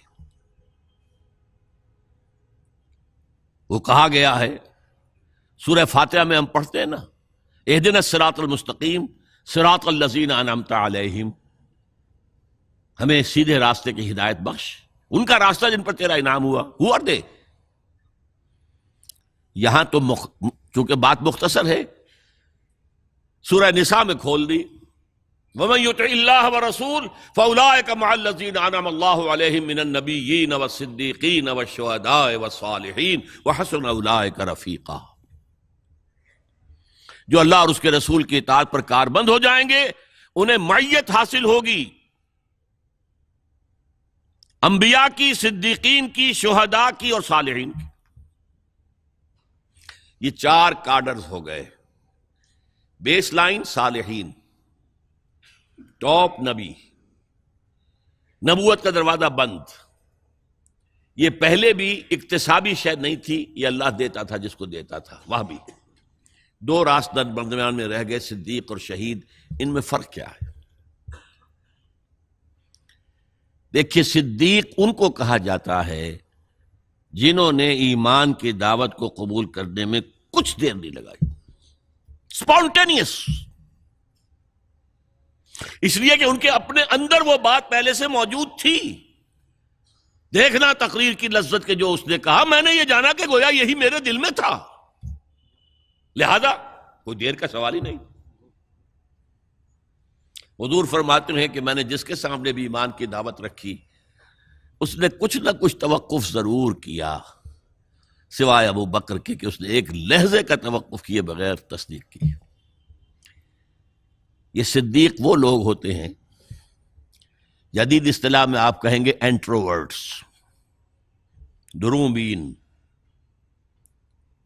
ہمت ہے تو افکار کی دنیا سے گزر جا، اپنے افکار کی وادیوں میں بھی سفر کر رہے، دل کی گہرائیوں میں بھی، اپنے من میں ڈوب کر پا جا سراغ زندگی۔ ان کا مزاج جب غور و فکر کرنے والے ہیں، سوچنے والے ہیں، نیکی کی حس بیدار ہے، از خود اپنی فطرت سلیمہ اور عقل سلیم کی روشنی میں وہاں پہنچ گئے آس پاس، لہذا دعوت آئی فوراً تصدیق۔ ہماری امت کے عظیم ترین صدیق ابو بکر اور عثمان رضی اللہ تعالی عنہما، اور عظیم ترین شہداء حمزہ اور عمر رضی اللہ تعالی عنہ۔ کود، بھاگنا، دوڑنا، ادھر گئے اس کو دھکا دے دیا، ادھر گئے اس سے کوئی لڑائی مول لے لی، یہ لوگ بھی ہوتے ہیں۔ صدیقین جو ہوتے ہیں وہ خلوت پسند ہوتے ہیں، یہ جلوت پسند ہوتے ہیں، ایکسٹروورٹس۔ محفل میں یہ خوش رہیں گے، اکیلا پن ان کو بہت بھاری گزرتا ہے۔ یہ لوگ چونکہ غور و فکر کے عادی نہیں ہوتے، اور کچھ اپنے معاشرے کے تعصبات کا ان کے اوپر غلبہ ہوتا ہے، انہیں نبی کی دعوت کو سمجھنے میں دیر لگ جاتی ہے۔ اب اس کی سب سے بڑی مثال دے رہا ہوں، حضرت حمزہ انتہائی محبت کرتے ہیں حضور سے، چچا بھتیجے کا رشتہ بھی ہے، خالہ داد بھائی بھی ہیں، دودھ شریک بھائی بھی ہیں، ساتھ کے کھیلے ہم جولی بھی ہیں، کہ 6 سال بیت گئے ہیں، سوچا ہی نہیں بھتیجا کیا کہہ رہا ہے، سوچا ہی نہیں۔ اپنی تیر کمان لی، نکل گئے، شکار کر رہے ہیں، وہیں پہ بھون بھون کے کھا رہے ہیں، یہی ان کی ہابی تھی۔ جیسے حضرت اسماعیل کا نقشہ آتا ہے علیہ الصلوۃ والسلام، حضرت حمزہ کا بھی سیرت و کردار کے اعتبار سے وہی نقشہ تھا۔ 6 سال لگ گئے، سوچا ہی نہیں، اور سوچا بھی ہے تو کس طور سے؟ جذباتی طور پر برسٹ ہوئے۔ ایک روز شکار سے واپس آیا، ابھی گھر میں داخل نہیں ہوئے تھے کہ صوبیہ وہ لونڈی جس نے دونوں کو دودھ پلایا تھا، حضور کو بھی اور ان کو بھی، اور انہوں نے کہا کہ حمزہ آج تو ابو جہل نے تمہارے بھتیجے کے ساتھ بہت برا سلوک کیا ہے۔ گھر میں داخل نہیں ہوئے، سیدھے گئے جہاں وہ اپنا پرا جمائے بیٹھا تھا، اس کے سر پر جا کر کمان ماری، سر پھٹ گیا اس کا، کہا تم نے یہ کیا ہے؟ اچھا تم اس کے خلاف ہو، چلو میں اس پر ایمان لاتا ہوں، آؤ میدان میں۔ جذباتی انداز میں، یہ غور و فکر کا معاملہ نہیں تھا، جذباتی تھا۔ یہی معاملہ حضرت عمر کا ہے، تلوار لے کر نکلے ہیں، ننگی تلوار، آج تو گردن اڑا کے آؤں گا محمد کی صلی اللہ علیہ وسلم۔ یہ کل کل ہر گھر میں لڑائی ہے، اولاد ماں باپ سے جدا ہو گئی، بھائی بھائی سے کٹ گیا، بہن بھائی سے جدا ہو گیا، شوہر بیوی سے، بیوی شوہر سے جدا ہو گئی۔ یہ محمد نے کیا ہمارے معاشرے کے ساتھ کیا صلی اللہ علیہ وسلم، وفداہ آباؤنا و امہاتنا۔ لہذا آج تو قصہ پاک کر کے آؤں گا۔ وہ بھی اسی طرح کے تھے، پہلوان قسم کے آدمی، ادھر اس کو کندھا مارا، ادھر اس سے لڑے، ادھر اس سے کشتی کر رہے ہیں، اس طرح کے آدمی تھے۔ اب حضرت حذیفہ درمیان میں مل گئے، کہاں جا رہا ہے عمر؟ کہ آج محمد کا بس میں قصہ پاک کرنے جا رہا ہوں صلی اللہ علیہ وسلم۔ وہ ایمان لا چکے تھے، انہیں پتہ نہیں تھا۔ ان کا تم محمد کو جا رہے ہو قتل کرنے، اپنی بہن اور بہنوئی کو تو جا کے دیکھو، وہ ایمان لا چکے، فاطمہ بنت خطاب اور سعید ابن زید۔ اب جو انہیں غصہ چڑھا ہے، آگ بگولا ہو کر آئے، دروازہ پیٹا ہے، وہاں اندر میاں بیوی بیٹھے ہوئے، سورہ شعراء کی آیات، سورہ طٰہٰ کی آیات نازل ہوئی تھی، اور حضرت خباب بن الارت آئے تھے وہاں پہ انہیں پڑھانے کے لیے، وہ پڑھا رہے تھے۔ معلوم ابو عمر آ گیا، انہیں تو کہیں چھپایا، دروازہ کھولا، کیا پڑھ رہے تھے تم؟ یہ چپ، بہنوئی کے تھپڑ مارا زور سے، بہن درمیان میں، اس کے تھپڑ مارا۔ بہن کا ایک جملہ، عمر چاہے تم ہمیں ہلاک کر دو، اب جو دین ہم نے اختیار کیا ہم نہیں چھوڑنے والے۔ موم ہو گیا۔ یہ صنف نازک، اس میں اتنا دم خم کہاں سے آ گیا؟ عرب کے اس معاشرے میں عورتوں کا مقام کیا تھا؟ ان کی کوئی حیثیت تھی کہ مردوں کے سامنے بول سکے؟ اچھا کیا پڑھ رہے تھے مجھے بتاؤ؟ نہیں تم نجس ہو، وہ کلام پاک ہے، تم نہیں پڑھ سکتے، نہاؤ، غسل کرایا، پھر سورہ طٰہٰ کی آیات پڑھی، ایمان لے آئے۔ جو تلوار ننگی کر کے جا رہے تھے، اس کو جیسے غلاموں کا رواج تھا کہ وہ تلوار کو اپنی گردن کے اندر لٹکاتے تھے، وہ لٹکا کر لے کر گئے۔ یہ شہداء ہے۔ اب آئیے آخری مرحلہ میری گفتگو کا، جن لوگوں نے حضور کا ساتھ دیا، اور ساتھ دینے میں یہ شہداء آگے نکل جاتے، صدیقین پیچھے رہ جاتے۔ یہ غور و فکر کرنے والے، وہ جو اقبال نے کہا نا کہ لاکھ حکیم سر بجیب ایک کلیم سر بکف، تو یہ جو ہوتے ہیں شہداء، یہ سر بکف والے لوگ ہیں، تو یہ آگے نکل جاتے ہیں۔ پھر لہذا حضرت عمر کے ایمان لانے پر پھر مسلمانوں نے مسجد کے اندر آ کر اور کھلا صحن کعبہ کے اندر آ کر نماز پڑھی، اور جب ہجرت کے لیے نکلے ہیں تو اعلان کر، باقی چھپ کے نکلتے تھے صحابہ، چھپ کر، پتہ لگ جائے کسی کو، اور آپ نے آ کر وہاں 2 رکعت نماز پڑھی اور کہا دیکھو میں جا رہا ہوں، ہجرت کر رہا ہوں، اگر کسی کی خواہش ہو کہ اس کی ماں اسے روئے تو آئے اس پہاڑ کے پیچھے میرا مقابلہ کر لے، روک لے مجھے۔ تو یہ تھے حضرت عمر۔ لیکن اب جو بات کہہ رہا ہوں، جنہوں نے ساتھ دیا اور اس میں اپنی جانیں دے دیں، اس کام میں، اس شہادت علی الحق میں، اس شہادت علی الناس میں، اس شہادت للہ میں اپنی جانیں دے دیں، وہ گویا کہ کوالیفائی کر گئے کہ انہیں شہید کہا جائے، گواہ اللہ کا کہا جائے۔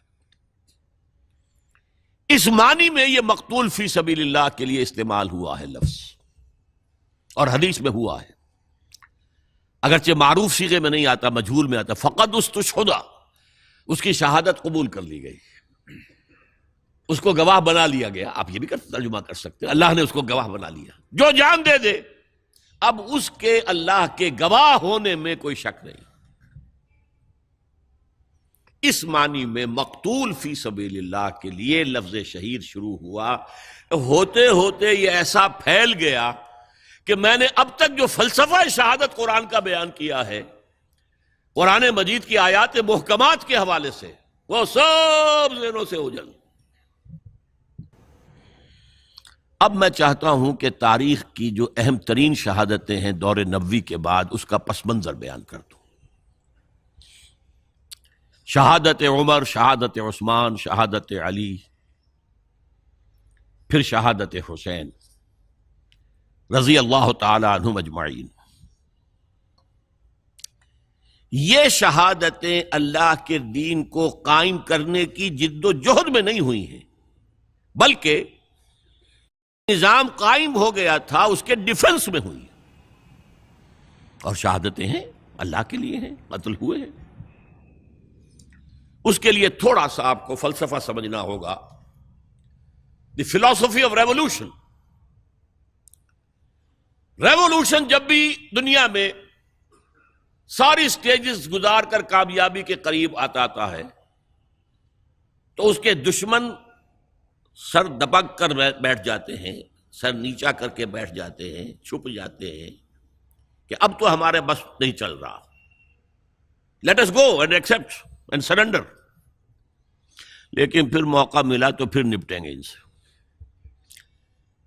This is called counter-revolutionary movements.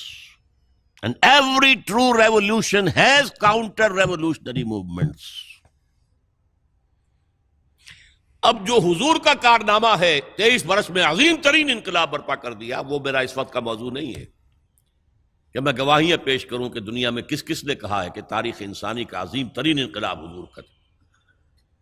آخری وقت میں آ کر فتح مکہ کے بعد اب فوج در فوج، فوج در فوج لوگ آ رہے ہیں، وفود آ رہے ہیں، سرنڈر کر رہے ہیں، جن کے بارے میں قرآن نے کیا کہا؟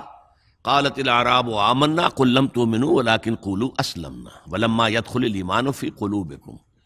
یہ بدو کہہ رہے ہیں ہم ایمان لے آئے، نبی ان سے کہیے تم ایمان نہیں لائے ہو، تم کہو کہ ہم نے سرنڈر کر دیا، ہم اسلام لے آئے، اطاعت قبول کر لی، اور ابھی تک ایمان تمہارے دلوں میں داخل نہیں ہوا۔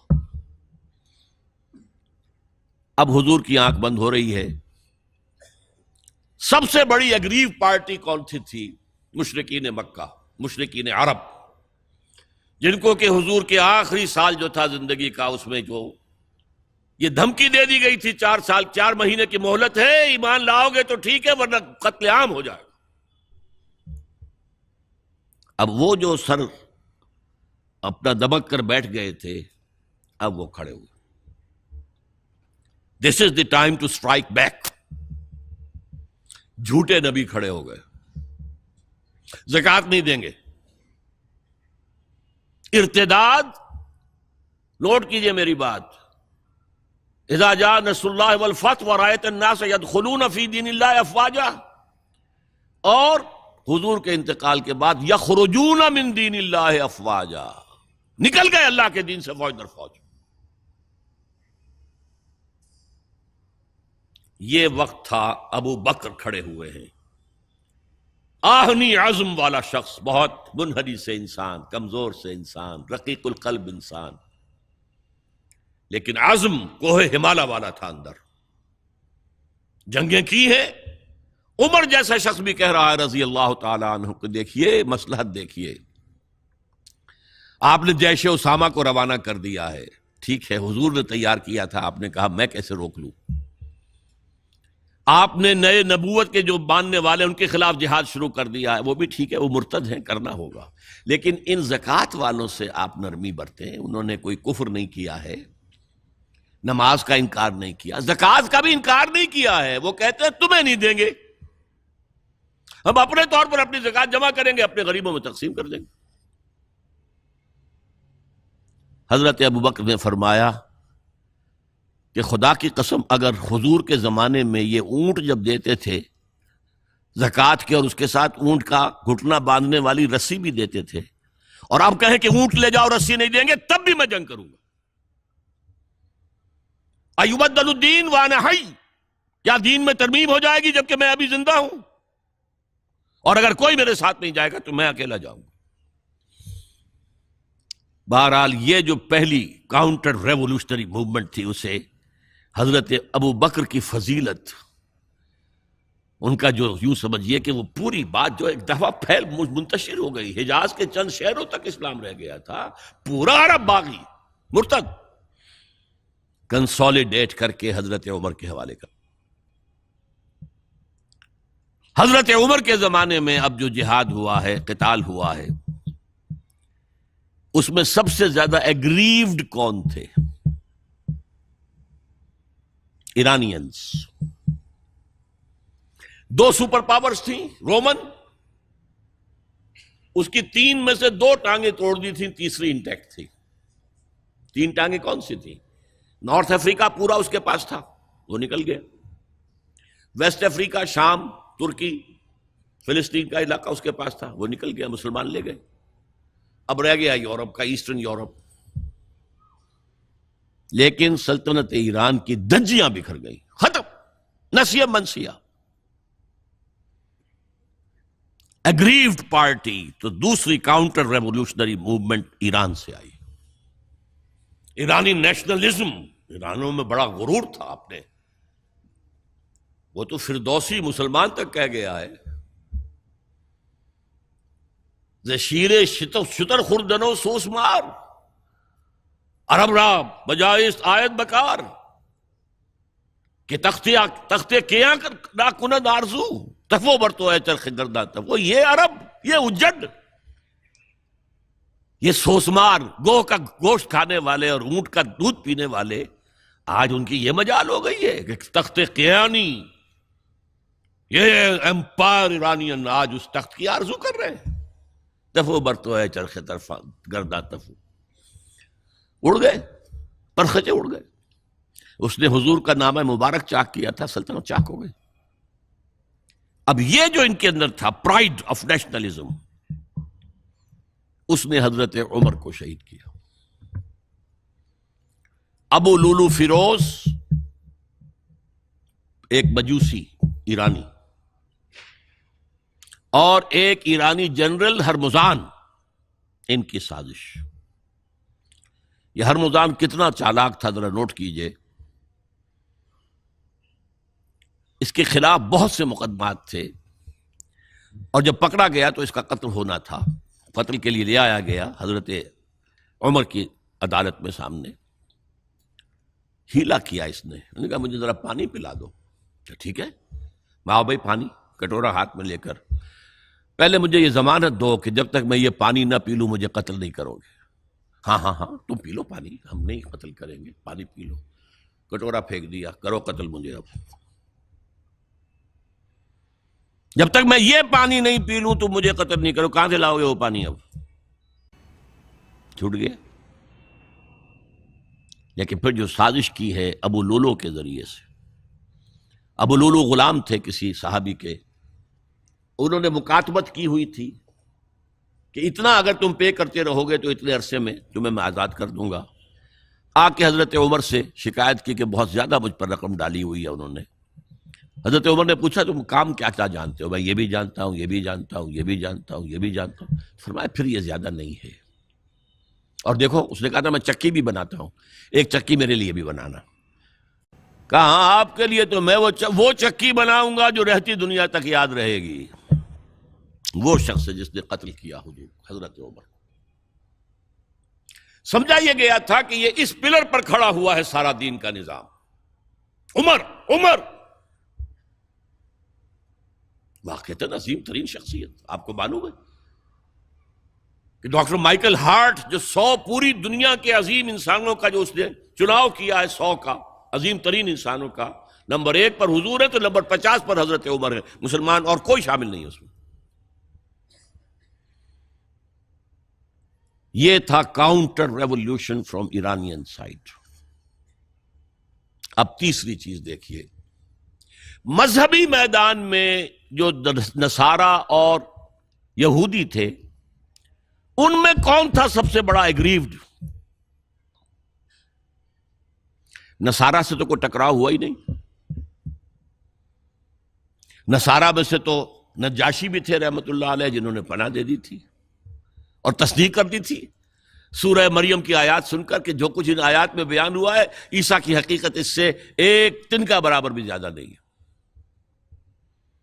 پھر حضور نے نامہ مبارک ہرقل کو بھیجا، ہرقلیس، اور وہ چاہتا تھا کہ ایمان لے آئے، لیکن خواہش یہ تھی کہ جیسے 200-250 برس پہلے کانسٹنٹائن ایمان لایا تھا عیسائیت پر اور پوری مملکت عیسائی ہو گئی تھی، اسی طرح میں ایمان لاؤں مسلمانوں پر، اسلام پر، تو پوری مملکت میری مسلمان ہو جائے، تاکہ میرا نظام انٹیکٹ رہے، میری بادشاہی برقرار رہے، جیسے کانسٹنٹائن کی بادشاہی برقرار رہی جب پوری مملکت ہو گئی عیسائی۔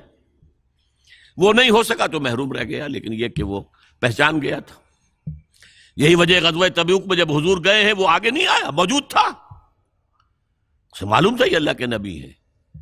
وہ جو کہتے ہیں کہ چھری خربوزے پر گرے یا خربوزہ چھری پر گرے، وہ نتیجہ تو ایک ہی نکلے گا، نبی سے وہ ٹکرائیں یا نبی ان سے آ کر ٹکرائیں، فتح تو نبی کی ہوگی۔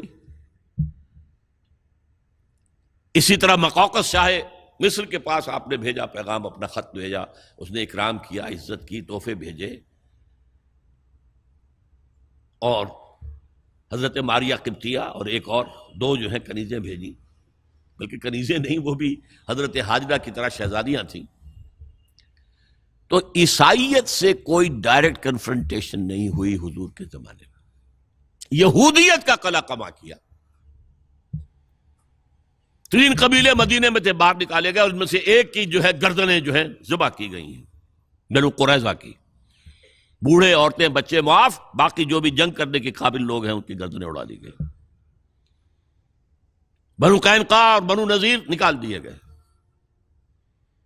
پھر خیبر فتح کیا گیا، اور خیبر کے آس پاس کے سارے قلعے ان کے یہودیوں کے جو ہیں وہ فتح کر کے اور اسلامی مملکت میں شامل کیے گئے۔ لہذا یہودی سب سے زیادہ ایگریوڈ پارٹی تھی، اور اس اعتبار سے بھی کہ یہودی سمجھتے تھے کہ ہماری دولت لے گئے یہ مسلمان۔ وہ جو اقبال نے کہا نا کہ لے گئے تسلیس کے فرزند میراث خلیل، کشت بنیاد کلیسا بن گئی خاک حجاز۔ تسلیس کے فرزند میراث خلیل لے گئے تھے، بیت المقدس ان کے کروسیڈرز کے قبضے میں آ گیا تھا 1099 میں، اور رہا تھا 1187 تک، 88 ایئرز۔ لے گئے تسلیس کے فرزند میراث خلیل۔ تو میراث موسوی جو تھی وہ منتقل ہو گئی محمد رسول اللہ صلی اللہ علیہ وسلم اور آپ کی امت کو۔ ان کا قبلہ کینسل، یہ قبلہ آ گیا، تو سب سے زیادہ دکھ تو انہیں تھا۔ اب جو وہاں سے کاؤنٹر ریولوشنری موومنٹ آئی ہے وہ عبداللہ ابن سبا یہودی۔ بعض لوگ آج یہ بھی کہہ دیتے ہیں کہ یہ تو ایک ایسی ہی افسانوی شخصیت ہے، کوئی اس کا وجود ہی نہیں تھا، بڑی زیادتی کرتے ہیں، خاص طور پر ہمارے بعض اہل تشیع یہ کہتے ہیں، حالانکہ ان کی کتابوں کے اندر درج ہے کہ حضرت علی نے عبداللہ ابن سبا اس کے 40 ساتھیوں کو آگ میں زندہ جلوایا۔ رجال کشی کے اندر دیکھ لیجیے لکھا ہوا موجود ہے۔ لیکن چونکہ کچھ لوگوں نے شیعت کے لیے لفظ سبائیت استعمال کرنا شروع کر دیا، اس لیے وہ ڈیفنس میں کہتے نہیں سبا تو یہ تو افسانوی شخصیت ہے، سبا کوئی تھا ہی نہیں عبداللہ ابن سبا۔ نہیں، عبداللہ ابن سبا ایک شخص تھا یہودی، وہ اسلام کا لبادہ اوڑھ کر آ گیا دارالاسلام میں، حضرت عثمان رضی اللہ تعالیٰ عنہ کا عہد۔ اور ایک مغالطہ میں چاہتا ہوں کہ ان دی فرسٹ انسٹنس دفع کر دوں۔ عام طور پر اتنی غلط طریقے سے تاریخ بیان ہوئی ہے کہ حضرت عثمان کے عہد خلافت کو سمجھتے ہیں پورا کا پورا عہد خلافت غالباً فتنوں ہی کے اندر تھا اور اختلافات ہی تھے اور خانہ جنگ۔ معاذ اللہ، ایسا نہیں تھا۔ طویل ترین دور جو ہے دور خلافت حضرت عثمان کا ہے، 12 سال، حضرت ابوبکر کے 2.5 سال، حضرت عمر کے 10 سال، دونوں کو جمع کریں گے تو عثمان کا۔ اور اس میں 10 سال بالکل اسی شان کے ہیں جو حضرت عمر کے خلافت کے شان، کوئی اختلاف نہیں، اور فتوحات کا دائرہ بڑھتا چلا جا رہا ہے، تھمتا نہ تھا کسی سے سیل رواں ہمارا۔ اس کے آخری ایام میں یہ شخص آیا اور اس نے ایک تو یہ کیا کہ پرانی جو قبائلی عصبیت تھی اس کو زندہ کیا۔ خلافت تو بنو ہاشم کا حق ہے، محمد ہاشمی تھے صلی اللہ علیہ وسلم، ہاؤ کم یہ ایک بنو امیہ کا شخص کیسے بیٹھا ہے؟ دیکھیے اس شخص نے کتنا انتظار کیا۔ حضرت ابوبکر بنو امیہ میں سے نہیں تھے، لہذا یہ فتنہ اس کے خلاف نہیں ہو سکتا تھا، کیونکہ چشمک جو تھی وہ بنو امیہ اور بنو ہاشم کی تھی، بڑی پرانی تھی، یہ بڑے برابر کے یہ دو کلینز جو تھے مد مقابل تھے ایک دوسرے کے، باقی چھوٹے قبیلے تھے، بنو تیم ہیں، بنو عدی ہیں، لیکن مقابلہ تھا بنو امیہ اور بنو ہاشم کا۔ حضرت ابوبکر بنو تیم میں سے، حضرت عمر بنو عدی میں سے، بنو امیہ میں سے حضرت عثمان۔ اب اس کو موقع ملا، اب آیا یہ اموی، یہ بن گیا، یہ سب غاصب ہیں، ابوبکر بھی، عمر بھی، عثمان بھی۔ خلافت پہلے دن سے علی کی ہے اور اس کو ملنی چاہیے۔ اس سے آگے بڑھ کر، اور علی تو خدا ہے، انکارنیٹ، گاڈ انکارنیٹ، یہ اس کا عقیدہ جس نے پھیلایا۔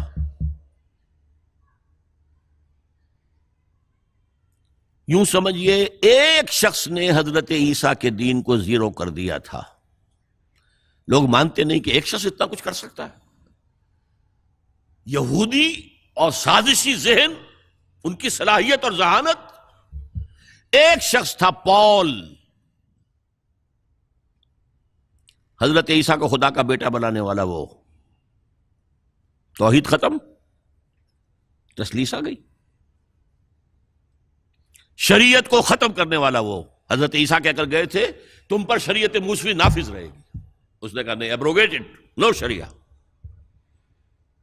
نمبر 3، حضرت عیسیٰ نے کہا تھا تمہیں تبلیغ کرنی ہے صرف یہودیوں تک۔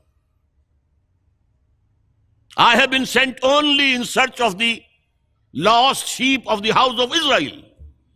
میں صرف اسرائیل کے گھرانے کی کھوئی ہوئی بھیڑوں کی تلاش میں آیا ہوں، تمہیں باہر تبلیغ نہیں کرنی۔ اس نے تبلیغ کا دائرہ وسیع کیا۔ وہ دین مسیحیت ختم، وہ دین پالزم ہے جو چلا ہے اس کے بعد۔ سمجھ رہے اس بات کو؟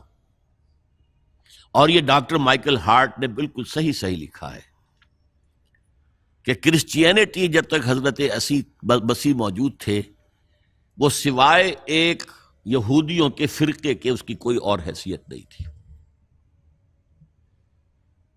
لیکن پال نے اسے ایک انڈیپینڈنٹ دین بنایا۔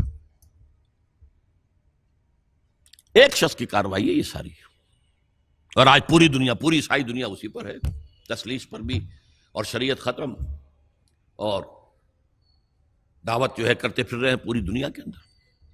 اسی طرح اس نے کیا، قبائلی عصبیت کو چھیڑا اور حضرت علی کا مبالغہ کیا، یہ خدا ہے، اوتار، گاڈ انکارنیٹ۔ تیسرا کام کیا کیا کہ حضرت عثمان رضی اللہ تعالی عنہ اور ان کے جو عاملین تھے، گورنر کوفے کا ہے، گورنر شام میں دمشق میں ہے، گورنر مصر میں ہے، ان کے خلاف پروپیگنڈا شروع کیا۔ یہ بیت المال میں خیانت کر رہے ہیں، یہ غبن کر رہے ہیں، یہ اپنے عزیزوں کو جو ہے پال رہے ہیں، ان کو دے رہے ہیں، وہ اقربا پروری کر رہے ہیں، اور یہ کر رہے ہیں، اور ٹیکنیک کیسی عجیب۔ کوفے میں کوفے کے گورنر کے خلاف بات نہیں کریں گے، دمشق اور مصر کے گورنر کے خلاف بات کریں گے۔ اب کہاں دنیا کے پاس ذرائع تھے کہ کوئی ویریفائی کرے بھئی یہ بات صحیح ہے کہ نہیں ہے، غلط ہے، نہ کوئی ذرائع رسل و رسائل ہیں۔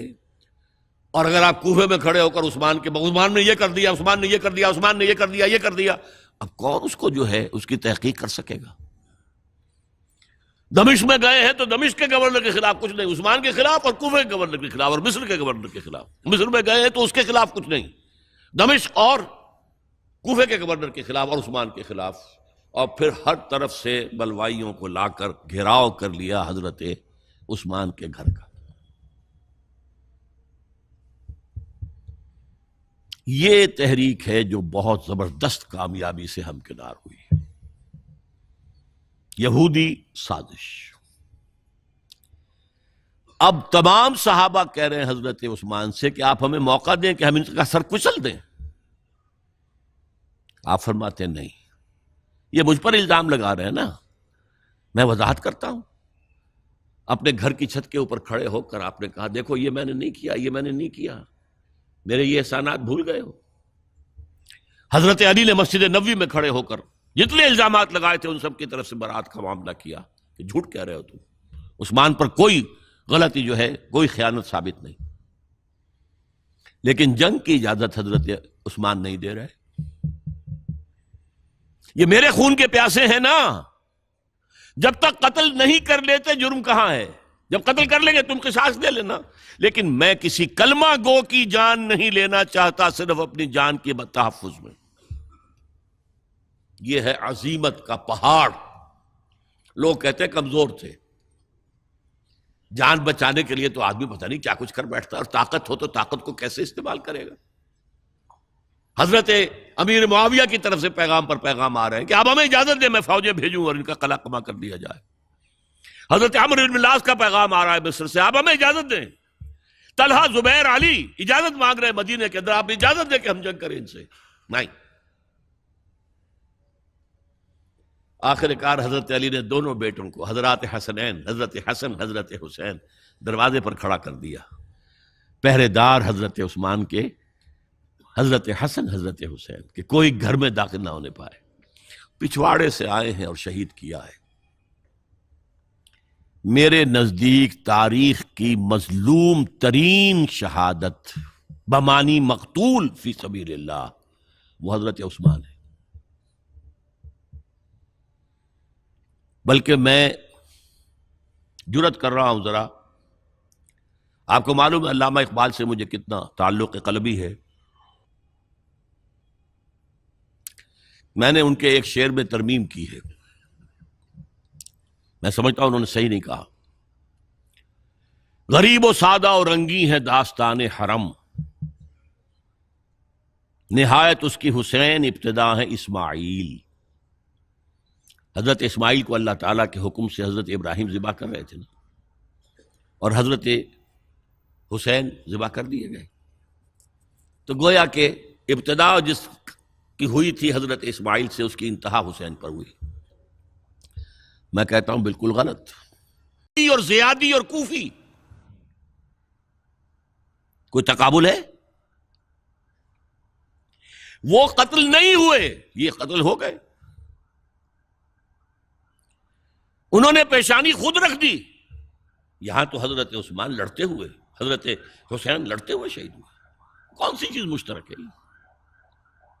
ایک مصرے میں جمع کر دیا ہے. صنعت لفظی تو آپ کہتے ہیں اس کو، لیکن کیا مشترک کیا چیز ہے؟ اور میں نے امید ہے علامہ اقبال سے ملاقات ہوگی اگر آخرت میں، تو وہ میری اس بات کو تسلیم کریں گے. میں نے اس شعر کا دوسرا جو مصرع ہے بدلا ہے. نہایت اس کی ہے عثمان ابتدا حابیل. حابیل جنہوں نے کہا تھا بھائی جان آپ مجھے قتل کرنے کے لیے ہاتھ اٹھائیں گے تو میں اپنا ہاتھ نہیں اٹھاؤں گا آپ کو قتل کرنے کے لیے. عثمان نے کہا کہ میں نہیں کسی کو قتل کروں گا، کسی کلمہ گو کو. جو مجھے قتل کر دیں گے پھر ان سے قصاص لے لیں. عثمان کے پاس لاکھوں کی فوجیں، اسٹینڈنگ آرمیز، پھر بھی انہوں نے اپنی جان دے دی. حضرت حسین بہرحال جتنے بھی افراد تھے بہادری سے، شجاعت سے لڑتے ہوئے شہید ہوئے، اس میں کوئی شک نہیں. لیکن لڑتے ہوئے شہید ہوئے نا، حابیل کی طرح. یہ تو نہیں کہا کہ تم مجھے کرتے ہو تو کر دو، میں تو تمہیں قتل نہیں کروں گا. نہیں. بہرحال یہ جو تھا فتنہ، اس کو کہا ہے اور اس کو کتاب میں لکھا گیا، باقاعدہ ایک تصنیف ہے، الفتنۃ الکبریٰ، عظیم ترین فتنہ حضرت عثمان کی شہادت. اس وقت عبداللہ ابن سلام رضی اللہ تعالی عنہ ایک یہودی عالم دین تھے جو اسلام لے آئے تھے. انہوں نے کہا تھا لوگوں ڈرو، عثمان کے خون کا نہ بہانا. میں جانتا ہوں تاریخ بنی اسرائیل کی، اگر کبھی کوئی نبی جو ہے اگر شہید کیا گیا تو 70,000 آدمی اس کے بعد مارے گئے اللہ تعالی کی طرف سے، اور نبی کا اگر کوئی خلیفہ قتل کیا گیا تو 35,000 آدمی مارا گیا ہے۔ تو اگر تم نے عثمان کو قتل کر دیا تو یہ خون کے دریا جو ہیں پھر آ جائیں گے امت کے اندر، باز آ جاؤ، خدا کے لیے باز آ جاؤ۔ لیکن نہیں، بہرحال حضرت علی رضی اللہ تعالی عنہ نے بلایا عبداللہ ابن سبا کو اپنے ہاں۔ تم کہتے ہو کہ میں خدا ہوں؟ ہاں آپ خدا ہیں۔ توبہ کرتے ہو کہ نہیں؟ نہیں۔ میں تمہیں زندہ جلا دوں گا؟ جلا دو۔ تم خدا ہو، ہماری آزمائش کر رہے ہو۔ حضرت علی نے عبداللہ ابن سبا کو 40 ساتھیوں سمیت زندہ جلوایا،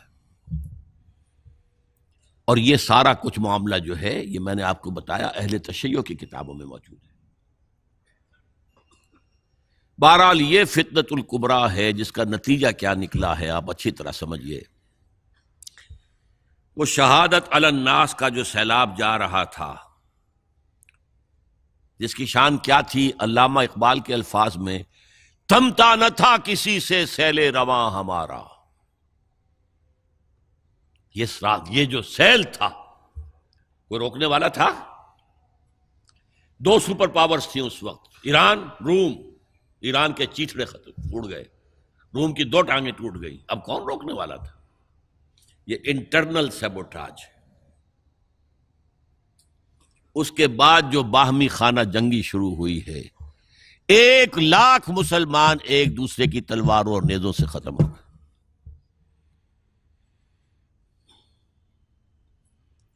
عبداللہ ابن سلام نے کہا تھا 70,000، یہاں 1,00,000 ہو گئے۔ حضور کے صحابہ کا درجہ بہت بلند ہے۔ آپ نے فرمایا علماء امتی کا انبیاء بنی اسرائیل، میری امت کے علماء بھی بنی اسرائیل کے انبیاء کے ہم مرتبہ ہیں۔ تو خلیفہ راشد حضرت عثمان کا رتبہ کیا تھا؟ جنگ جمل میں 10,000 ایک رات میں شہید ہوئے، عشرہ مبشرہ میں سے 2 شہید کر دیے گئے، طلحہ زبیر دونوں۔ جنگ صفین میں 74,000 آدمی ختم ہوئے، جنگ نہروان میں 4,000 آدمی شہید، 1,00,000 کے قریب انسان ختم۔ وہ جس کو کہتے ہیں ڈرائیور لوگ، موشن ٹوٹ گیا کہ اگر ٹرک جو ہے چڑھ رہا ہے اونچائی کے اوپر تو بہت ڈرتے ہیں کہیں گاڑی روک نہ پڑ جائے، اس لیے کہ ایک دفعہ موشن ٹوٹ جائے گا تو پھر چڑھائی کے اوپر چڑھنا جو ہے مشکل ہو جائے گا۔ وہ موشن ٹوٹ گیا، اس کے بعد سے پھر وہ اسلام کی پیش قدمی ختم ہو گئی۔ ہاں، مسلم ملوکیت اس کا دور جاری رہا، یہ ملوکیت تھی بعد میں جو چلی ہے، وہ شہادت علی الناس والی خلافت راشدہ۔ اب اسی کی کڑی ہے اگلی، حضرت علی کو انہوں نے شہید کیا جو ان کے ساتھی تھے خوارج۔ جنگ صفین میں حضرت معاویہ کے کہنے سے عمرو بن العاص رضی اللہ تعالی عنہ نے قرآن مجید جو ہے نیزے پر اٹھا لیا کہ لڑائی بند کرو، قرآن کو حکم بنا لو، جو قرآن فیصلہ کر دے وہ ہم بھی قبول کریں، تم بھی کرو۔ حضرت علی کا خیال یہ تھا رضی اللہ تعالیٰ عنہ، یہ چال ہے، اور انہوں نے روکا اپنے ساتھیوں کو، لیکن اکثر لوگوں نے کہا قرآن آ گیا بیچ میں، اب ہم کیسے ہتھیار چلائیں؟ اس میں میرا ذہن جاتا ہے ایک حدیث کی طرف، بڑی اہم حدیث ہے، اور اس کے راوی حضرت علی ہیں۔ حضرت علی فرماتے ہیں کہ حضور نے فرمایا انہا ستکون فتنۃ، ان قریب ایک بہت بڑا فتنہ رونما ہوگا۔ حضرت علی فرماتے ہیں میں نے عرض کیا مل مخرج منہا یا رسول اللہ، اس سے نکلنے کا راستہ کون سا ہوگا؟ فرمایا کتاب اللہ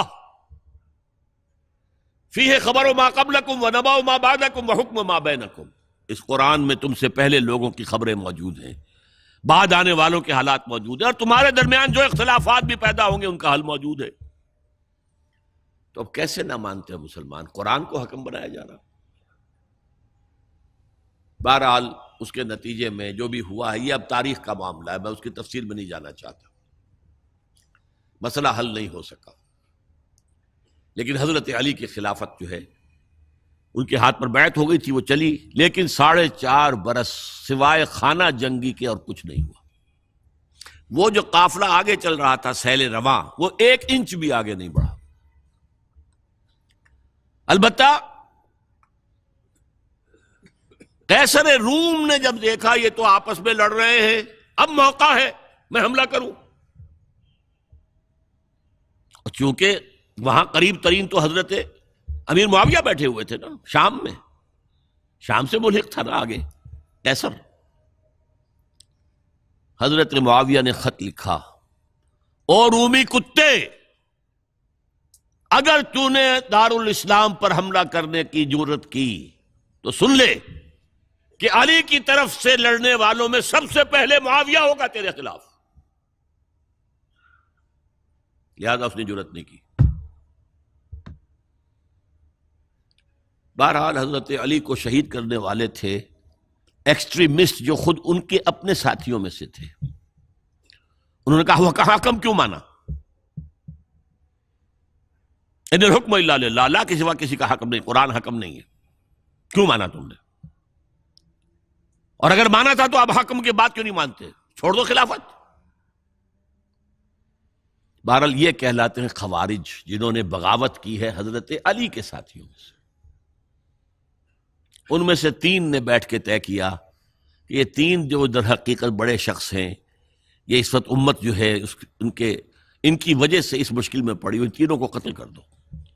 فلاں دن صبح فجر کی نماز کے وقت ایک شخص وہاں جائے گا، ایک شخص وہاں جائے گا، ایک شخص وہاں جائے گا، اور فجر کی نماز میں قتل کر دو. ابن ملجم آیا، حضرت علی پر وار کیا، وار کاری ثابت ہوا.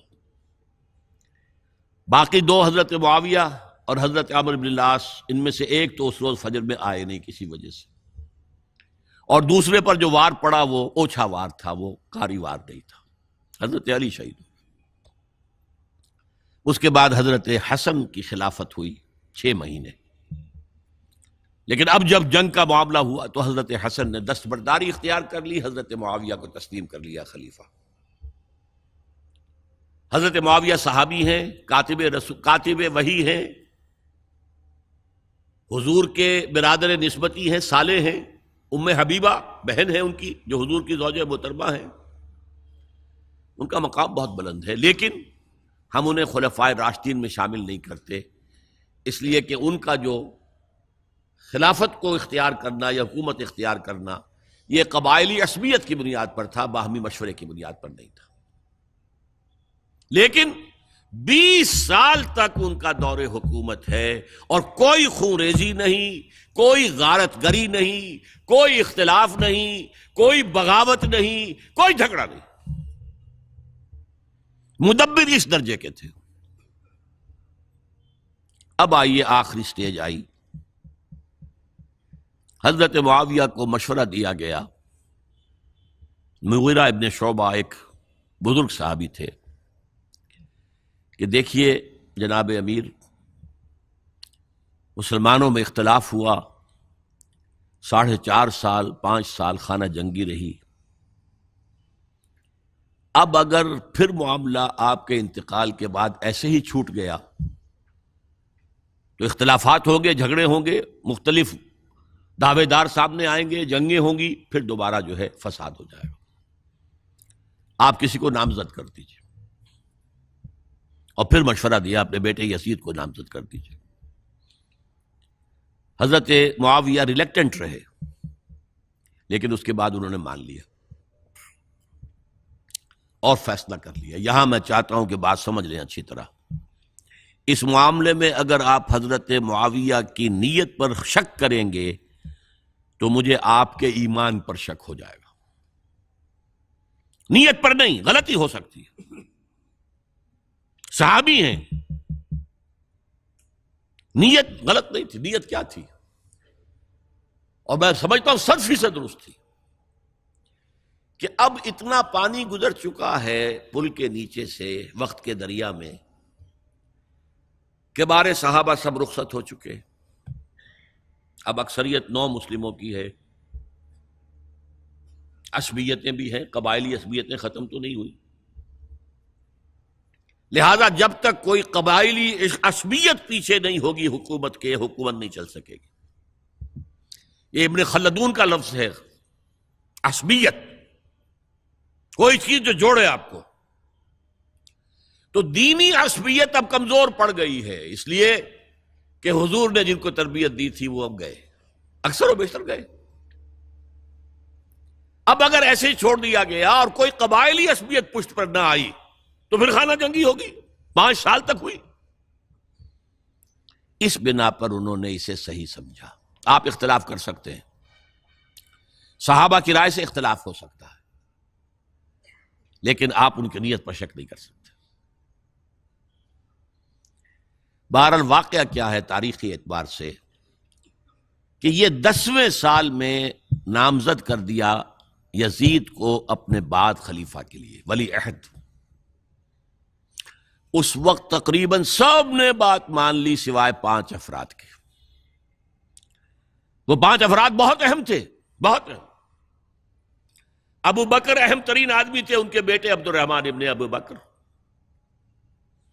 عمر نمبر 2 تھے، عبداللہ ابن عمر۔ زبیر، عبداللہ ابن زبیر۔ عباس، عبداللہ ابن عباس۔ اور حسین ابن علی، حضرت حسن کا انتقال ہو گیا تھا۔ اہل تشیع کا کہنا یہ کہ زہر دیا گیا، واللہ عالم، میں کچھ نہیں کہہ سکتا۔ میں کوئی تاریخ کا محقق اس معنی میں نہیں ہوں، میں موٹی موٹی باتیں جانتا ہوں۔ بہرحال انتقال ہو گیا تھا، 5 آدمیوں نے نہیں مانا، لیکن دیکھیے یہ تھی تدبر کی بات حضرت امیر معاویہ کی۔ کوئی دباؤ نہیں ڈالا، کوئی جبر نہیں کیا، کوئی کسی کو نقصان نہیں پہنچایا کہ نہیں مان رہے تو یہ کر دیں، نہیں۔ دیکھیں گے جب وقت آئے گا۔ جب وقت آیا حضرت معاویہ کے انتقال کے بعد، اب ایک صاحب جا چکے تھے، حضرت عبد الرحمن ابن ابی بکر فوت ہو چکے، اب 4 رہ گئے۔ 3 عبادلہ، عبداللہ ابن عمر، عبداللہ ابن عباس، عبداللہ ابن زبیر، ایک حسین ابن علی رضی اللہ تعالی عنہم اجمعین۔ جب بیعت ہو گئی یزید کی تو اب ان کے درمیان اختلاف ہوا۔ یہ بات اچھی طرح سمجھ لیجئے، تاریخی حقائق، موٹے حقائق کو چھوڑ کر باریکیوں میں جب پڑھتے ہیں تو معاملہ غلط ہو جاتا ہے۔ موٹے حقائق کو سمجھیے، جیسے کہتے ہیں میکرو اکنامکس اور مائکرو اکنامکس۔ میکرو ہسٹری جو ہے، 2 ایک طرف ہو گئے، 2 ایک طرف ہو گئے۔ عبداللہ ابن عباس کی رائے ہوئی کہ اگرچہ یہ غلط کام ہوا ہے، یہ قیصر و کسریٰ کی سنت پر عمل ہو رہا ہے، لیکن یہ ایسی بڑی بات نہیں ہے کہ خون ریزی شروع کر دی جائے اور امن و امان ختم ہو جائے۔ یہی بات عبداللہ ابن عمر کی ہو گئی، یہ 2 تو ایک یکجا ہو گئے۔ مصلحت کہہ لیں، جو بھی سمجھے، لیکن نیت پر حملہ نہیں کر سکیں گے آپ۔ دیانتاً انہوں نے یہ سمجھا کہ اب جب کہ ہو گیا معاملہ تو ٹھیک ہے۔ حرام مطلق تو کہیں نہیں لکھا ہوا قرآن کے اندر کہ بیٹا نہیں ہو سکتا، کہیں نہیں لکھا ہوا۔ بہرحال ان 2 کی رائے یہ ہوئی کہ اگرچہ کام غلط ہے لیکن اتنا غلط نہیں ہے کہ اس کو چیلنج کیا جائے اور اس سے جو ہے خانہ جنگی شروع ہو جائے اور فساد شروع ہو جائے۔ 2 کی رائے یہ ہوئی کہ نہیں، we have to challenge it, come what may. Abdullah ابن زبیر، حسین ابن علی رضی اللہ تعالی عنہما یا عنہم، تو یہ 2 علیحدہ۔ ان 2 میں اب اختلاف ہوا۔ عبداللہ ابن زبیر کی رائے یہ تھی کہ یہیں مقیم رہو مکے میں، حجاز میں، مکے اور مدینے میں، یہاں سے ریزسٹنس موومنٹ ہم شروع کریں گے، کیونکہ یزید کی خلافت تو دمشق میں تھی، بہت دور۔ حضرت حسین کو خطوط آ رہے تھے کوفے سے، کوفہ حضرت علی کا صدر مقام رہا تھا، اور جن سبائیوں نے فتنہ پیدا کیا تھا حضرت عثمان کے خلاف وہ بھی وہیں آباد تھے۔ انہوں نے خطوط کا تانتا باندھ دیا، آپ آئیے ہم آپ سے بیعت کریں گے اور کھڑے ہوں گے اور مقابلہ کریں گے اور اس یزید کی حکومت ختم کریں گے۔ ڈاک کے تھیلے بھرے ہوئے۔ حضرت حسین نے فیصلہ کیا کوفے جانے کا، بہت روکا۔ عبداللہ ابن عباس بہت ان سے بزرگ تھے عمر میں، اور ویسے بھی ایک اعتبار سے نانا تھے، ایک اعتبار سے پڑدادا تھے حضرت عبداللہ ابن عباس۔ حضور کے چچا زاد بھائی تھے تو نانا ہو گئے کہ نہیں؟ حضور نانا تھے کہ نہیں؟ اور حضور کے چچا تھے حضرت عباس، ان کے بیٹے ہیں یہ۔ تو اس اعتبار سے حضرت علی رضی اللہ تعالیٰ عنہ کے کیا ہو گئے؟ چچا۔ بہرحال میں کچھ گڑبڑ کر رہا ہوں اس وقت۔ وہ دوڑتے جا رہے تھے کہ حسین خدا کے لیے مت جاؤ، خدا کے لیے مت جاؤ، یہ کوفی تمہارا ساتھ نہیں دیں گے، الکوفی لا یوفی، کوفی وفا نہیں کرتا وعدہ، اور خدا کے لیے اگر جانا ہے اپنے گھر والوں کو یہاں چھوڑ جاؤ۔ بس حضرت حسین پر رضی اللہ تعالی عنہ جو ایک کیفیت تھی، انہوں نے سب باتوں کو نظر انداز کیا۔ وہاں ہزاروں لوگوں نے مسلم بن عقیل جو حضرت حسین کے نمائندے کی حیثیت سے پہلے گئے تھے، ان کے ہاتھوں پر بیعت کیا، وہ خطوط آ رہے ہیں تو اور بھی بات پختہ ہو گئی۔ ابھی راستے ہی میں تھے کہ پتہ چلا کہ ابن زیاد گورنر بن کر آیا ہے، اور اس نے جو وہاں پر تشدد کیا ہے اور ڈنڈا برسایا ہے، سب بیعت ویعت توڑ کے گھروں میں چھپ گئے، اور مسلم بن عقیل جو ہیں وہ بے یار و مددگار شہید بھی کر دیے گئے۔ حضرت حسین نے ارادہ کیا کہ واپس ہو جائیں مدینے کی طرف۔ اب مسلم بن عقیل کے بیٹے جو ہیں، وہ عرب کی ایک غیرت ہے، ایک آنر جسے آج کل کہتے ہیں، ہم اپنے باپ کا بدلہ لیے بغیر نہیں جائیں گے۔ اور حضرت حسین کی شرافت اور مروت، یہ لوگ میرے ساتھ آئے تھے نا، میرا ساتھ دے رہے تھے، اب میں ان کا ساتھ کیسے چھوڑوں؟ بہرحال وہ حادثہ فاجعہ ہو کر رہا، اور اس میں سب سے بڑا سبب جو بنا ہے وہ میں چاہتا ہوں جس کی طرف کسی کی نگاہ نہیں گئی۔ افسوس یہ ہے کہ میرا اس پر جو کتاب چاہے سانحہ کربلا وہ آؤٹ آف پرنٹ تھا، کوشش تھی کہ آج یہاں وہ پیش کیا جاتا، مختصر ترین، لیکن آپ دیکھیں گے کہ کلیئر ہو جاتی ہے ہسٹری۔ دو کتابچے ہیں، شہید مظلوم، میرے نزدیک مظلوم ترین شہید حضرت عثمان رضی اللہ تعالی عنہ، اور سانحہ کربلا، بہت بڑا سانحہ ہے، اس میں کوئی شک نہیں۔ حضرت حسین کے صبر اور مثابرت اور استقلال اور شجاعت، یہ مثالی ہیں تاریخ کے اندر۔ اپنے سامنے جو ہے، اپنے ایک ایک کر کے چراغ گل ہو رہے ہیں، خاندان سارا ختم ہو رہا ہے، شیرخوار بچے شہید ہو رہے ہیں۔ وہ تو ایک بچہ بیمار تھا، حضرت علی بن حسین زین العابدین رحمت اللہ علیہ، وہ بچا ہے۔ لیکن اصل میں شرافت اور مروت جو ہے وہ بسا اوقات اپنی شرافت کی وجہ سے مار کھا جاتی ہے۔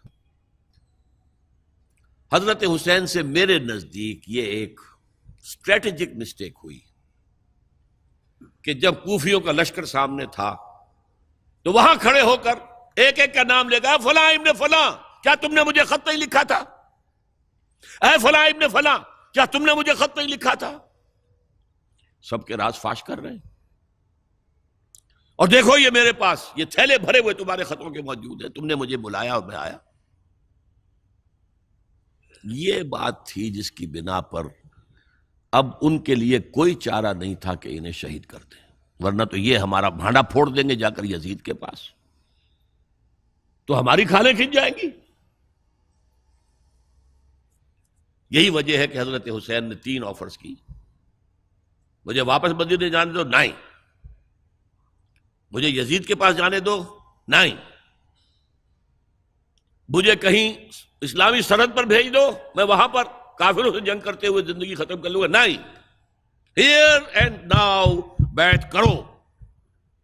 یہ حضرت حسین کی شرافت، غیرت، حمیت، مروت اس کے خلاف تھا، لہذا انہیں شہید کیا گیا۔ اور پھر خیموں کو آگ لگائی گئی، یہ نوٹ کیجئے کیوں لگائی گئی۔ اگر تو یہ غصے اور انتقام میں اور وینجینس میں ہوتا تو حضرت علی بن حسین زین العابدین کو بھی شہید کرنا چاہیے تھا، نہیں کیا۔ اگر یہ اس طرح کا معاملہ ہوتا تو خواتین کی بے حرمتی ہوتی، نہیں ہوئی۔ یہ خیمے کیوں جلائے؟ تاکہ وہ جو ایویڈنس ہے وہ ختم ہو جائے۔ ہمارے خلاف یہ جو ڈاکومنٹری پروف لیے پھر رہے ہیں،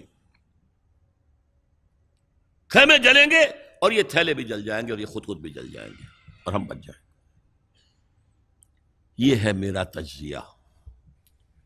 بہرحال اس میں کوئی شک نہیں کہ تاریخ انسانی کے عظیم حوادث میں سے وہ ہے، اور میرے نزدیک حضرت حسین رضی اللہ تعالیٰ عنہ کا اختلاف کر سکتا ہے، جو چاہے کرے، حضرت حسین سے اختلاف کرے اور اتفاق کرے حضرت عبداللہ ابن عمر، عبداللہ ابن عباس کے ساتھ، تب بھی ٹھیک ہے۔ اور اگر حضرت عبداللہ ابن عباس اور عبداللہ ابن عمر سے اتفاق کرے اور حضرت حسین ان سے اختلاف کرے، تب بھی شک ہے۔ معصوم کوئی نہیں، ہمارے نزدیک معصومیت خاصہ نبوت ہے، نبوت ختم ہوئی حضور پر، معصومیت ختم ہوئی۔ غلطی ہر ایک سے ہو سکتی ہے اور آپ رائے رکھ سکتے ہیں، لیکن کسی صحابی کی نیت پر حملہ نہیں کریں گے آپ۔ صحابی کی نیت پر حملے کا مطلب کیا ہے کہ محمد صلی اللہ علیہ وسلم تزکیہ نفس نہیں کر پائے۔ یہ ریفلیکٹ کرے گی حضور کی اس پوری کی پوری جد و جہد پر کہ شخصیت سازی نہیں کر پائے محمد صلی اللہ علیہ وسلم، نہیں، معاذ اللہ ثم معاذ اللہ ثم معاذ اللہ۔ بہرحال یہ ہے تاریخ کے اعتبار سے ہمارے ہاں جو عظیم ترین ذی الحج کے مہینے میں حضرت عثمان شہید ہوئے تھے، 28 ذی الحج کو حضرت عمر پر حملہ ہوا تھا، 1 محرم کو ان کی شہادت ہوئی تھی، 10 محرم کو یہ سانحہ کربلا پیش آیا تھا۔ یہ ہماری اس ابتدائی تاریخ کے اہم لینڈ مارکس ہیں جنہیں ہم شہادت کے نام سے جانتے ہیں، لیکن میں اب پھر دوبارہ کہوں گا کہ یہ اللہ کی راہ میں قتل ہوئے۔ وَلَا تَقُولُوا لِمَنْ يُقْتَلُ فِي سَبِيلِ اللَّهِ أَمْوَاتٌ بَلْ أَحْيَاءٌ وَلَكِنْ لَا تَشْعُرُونَ وَلَا تَحْسَبَنَّ الَّذِينَ قُتِلُوا فِي سَبِيلِ اللَّهِ أَمْوَاتًا بَلْ أَحْيَاءٌ عِندَ رَبِّهِمْ يُرْزَقُونَ۔ لیکن وہ شہادت علی الناس کی ذمہ داری جو مجھ پر اور آپ پر ہے، حضرت حسین کو یاد کر لیں، حضرت عثمان کو یاد کر لیں، ان کے لیے کوئی رنج اور غم کا اظہار کر لیں، اس سے کچھ حاصل نہیں ہے۔ حاصل تو یہ ہے کہ شہادت علی الناس کی تیاری کیجئے، اپنی ذاتی زندگی میں آج سے گواہی دیجئے اللہ کے بندے ہونے کی، اپنے عمل میں، اپنے قول میں، اور کوشش کیجئے کہ مل جل کر اس ملک کے اندر وہ نظام برپا کرے کہ جو شہادت علی الناس دین حق کے ایک کامل نمونے کے طور پر دنیا پر حجت قائم کر دے کہ دیکھ لو اپنی آنکھوں سے، یہ ہے وہ دین حق جو محمد لے کر آئے تھے۔ اللہ تعالیٰ مجھے اور آپ کو اس کی توفیق عطا فرمائے۔ باقی یہ کہ یہ کیسے ہوگا، اس پر تو میری کتابیں پہلے بھی تقاریر میں کر چکا ہوں، وہ منہج انقلاب نبوی وغیرہ وہ ہے، ان کا مطالعہ کیجئے۔ بارک اللہ لی و لکم فی القرآن العظیم ونفعنی وإیاکم بالآیات والذکر الحکیم۔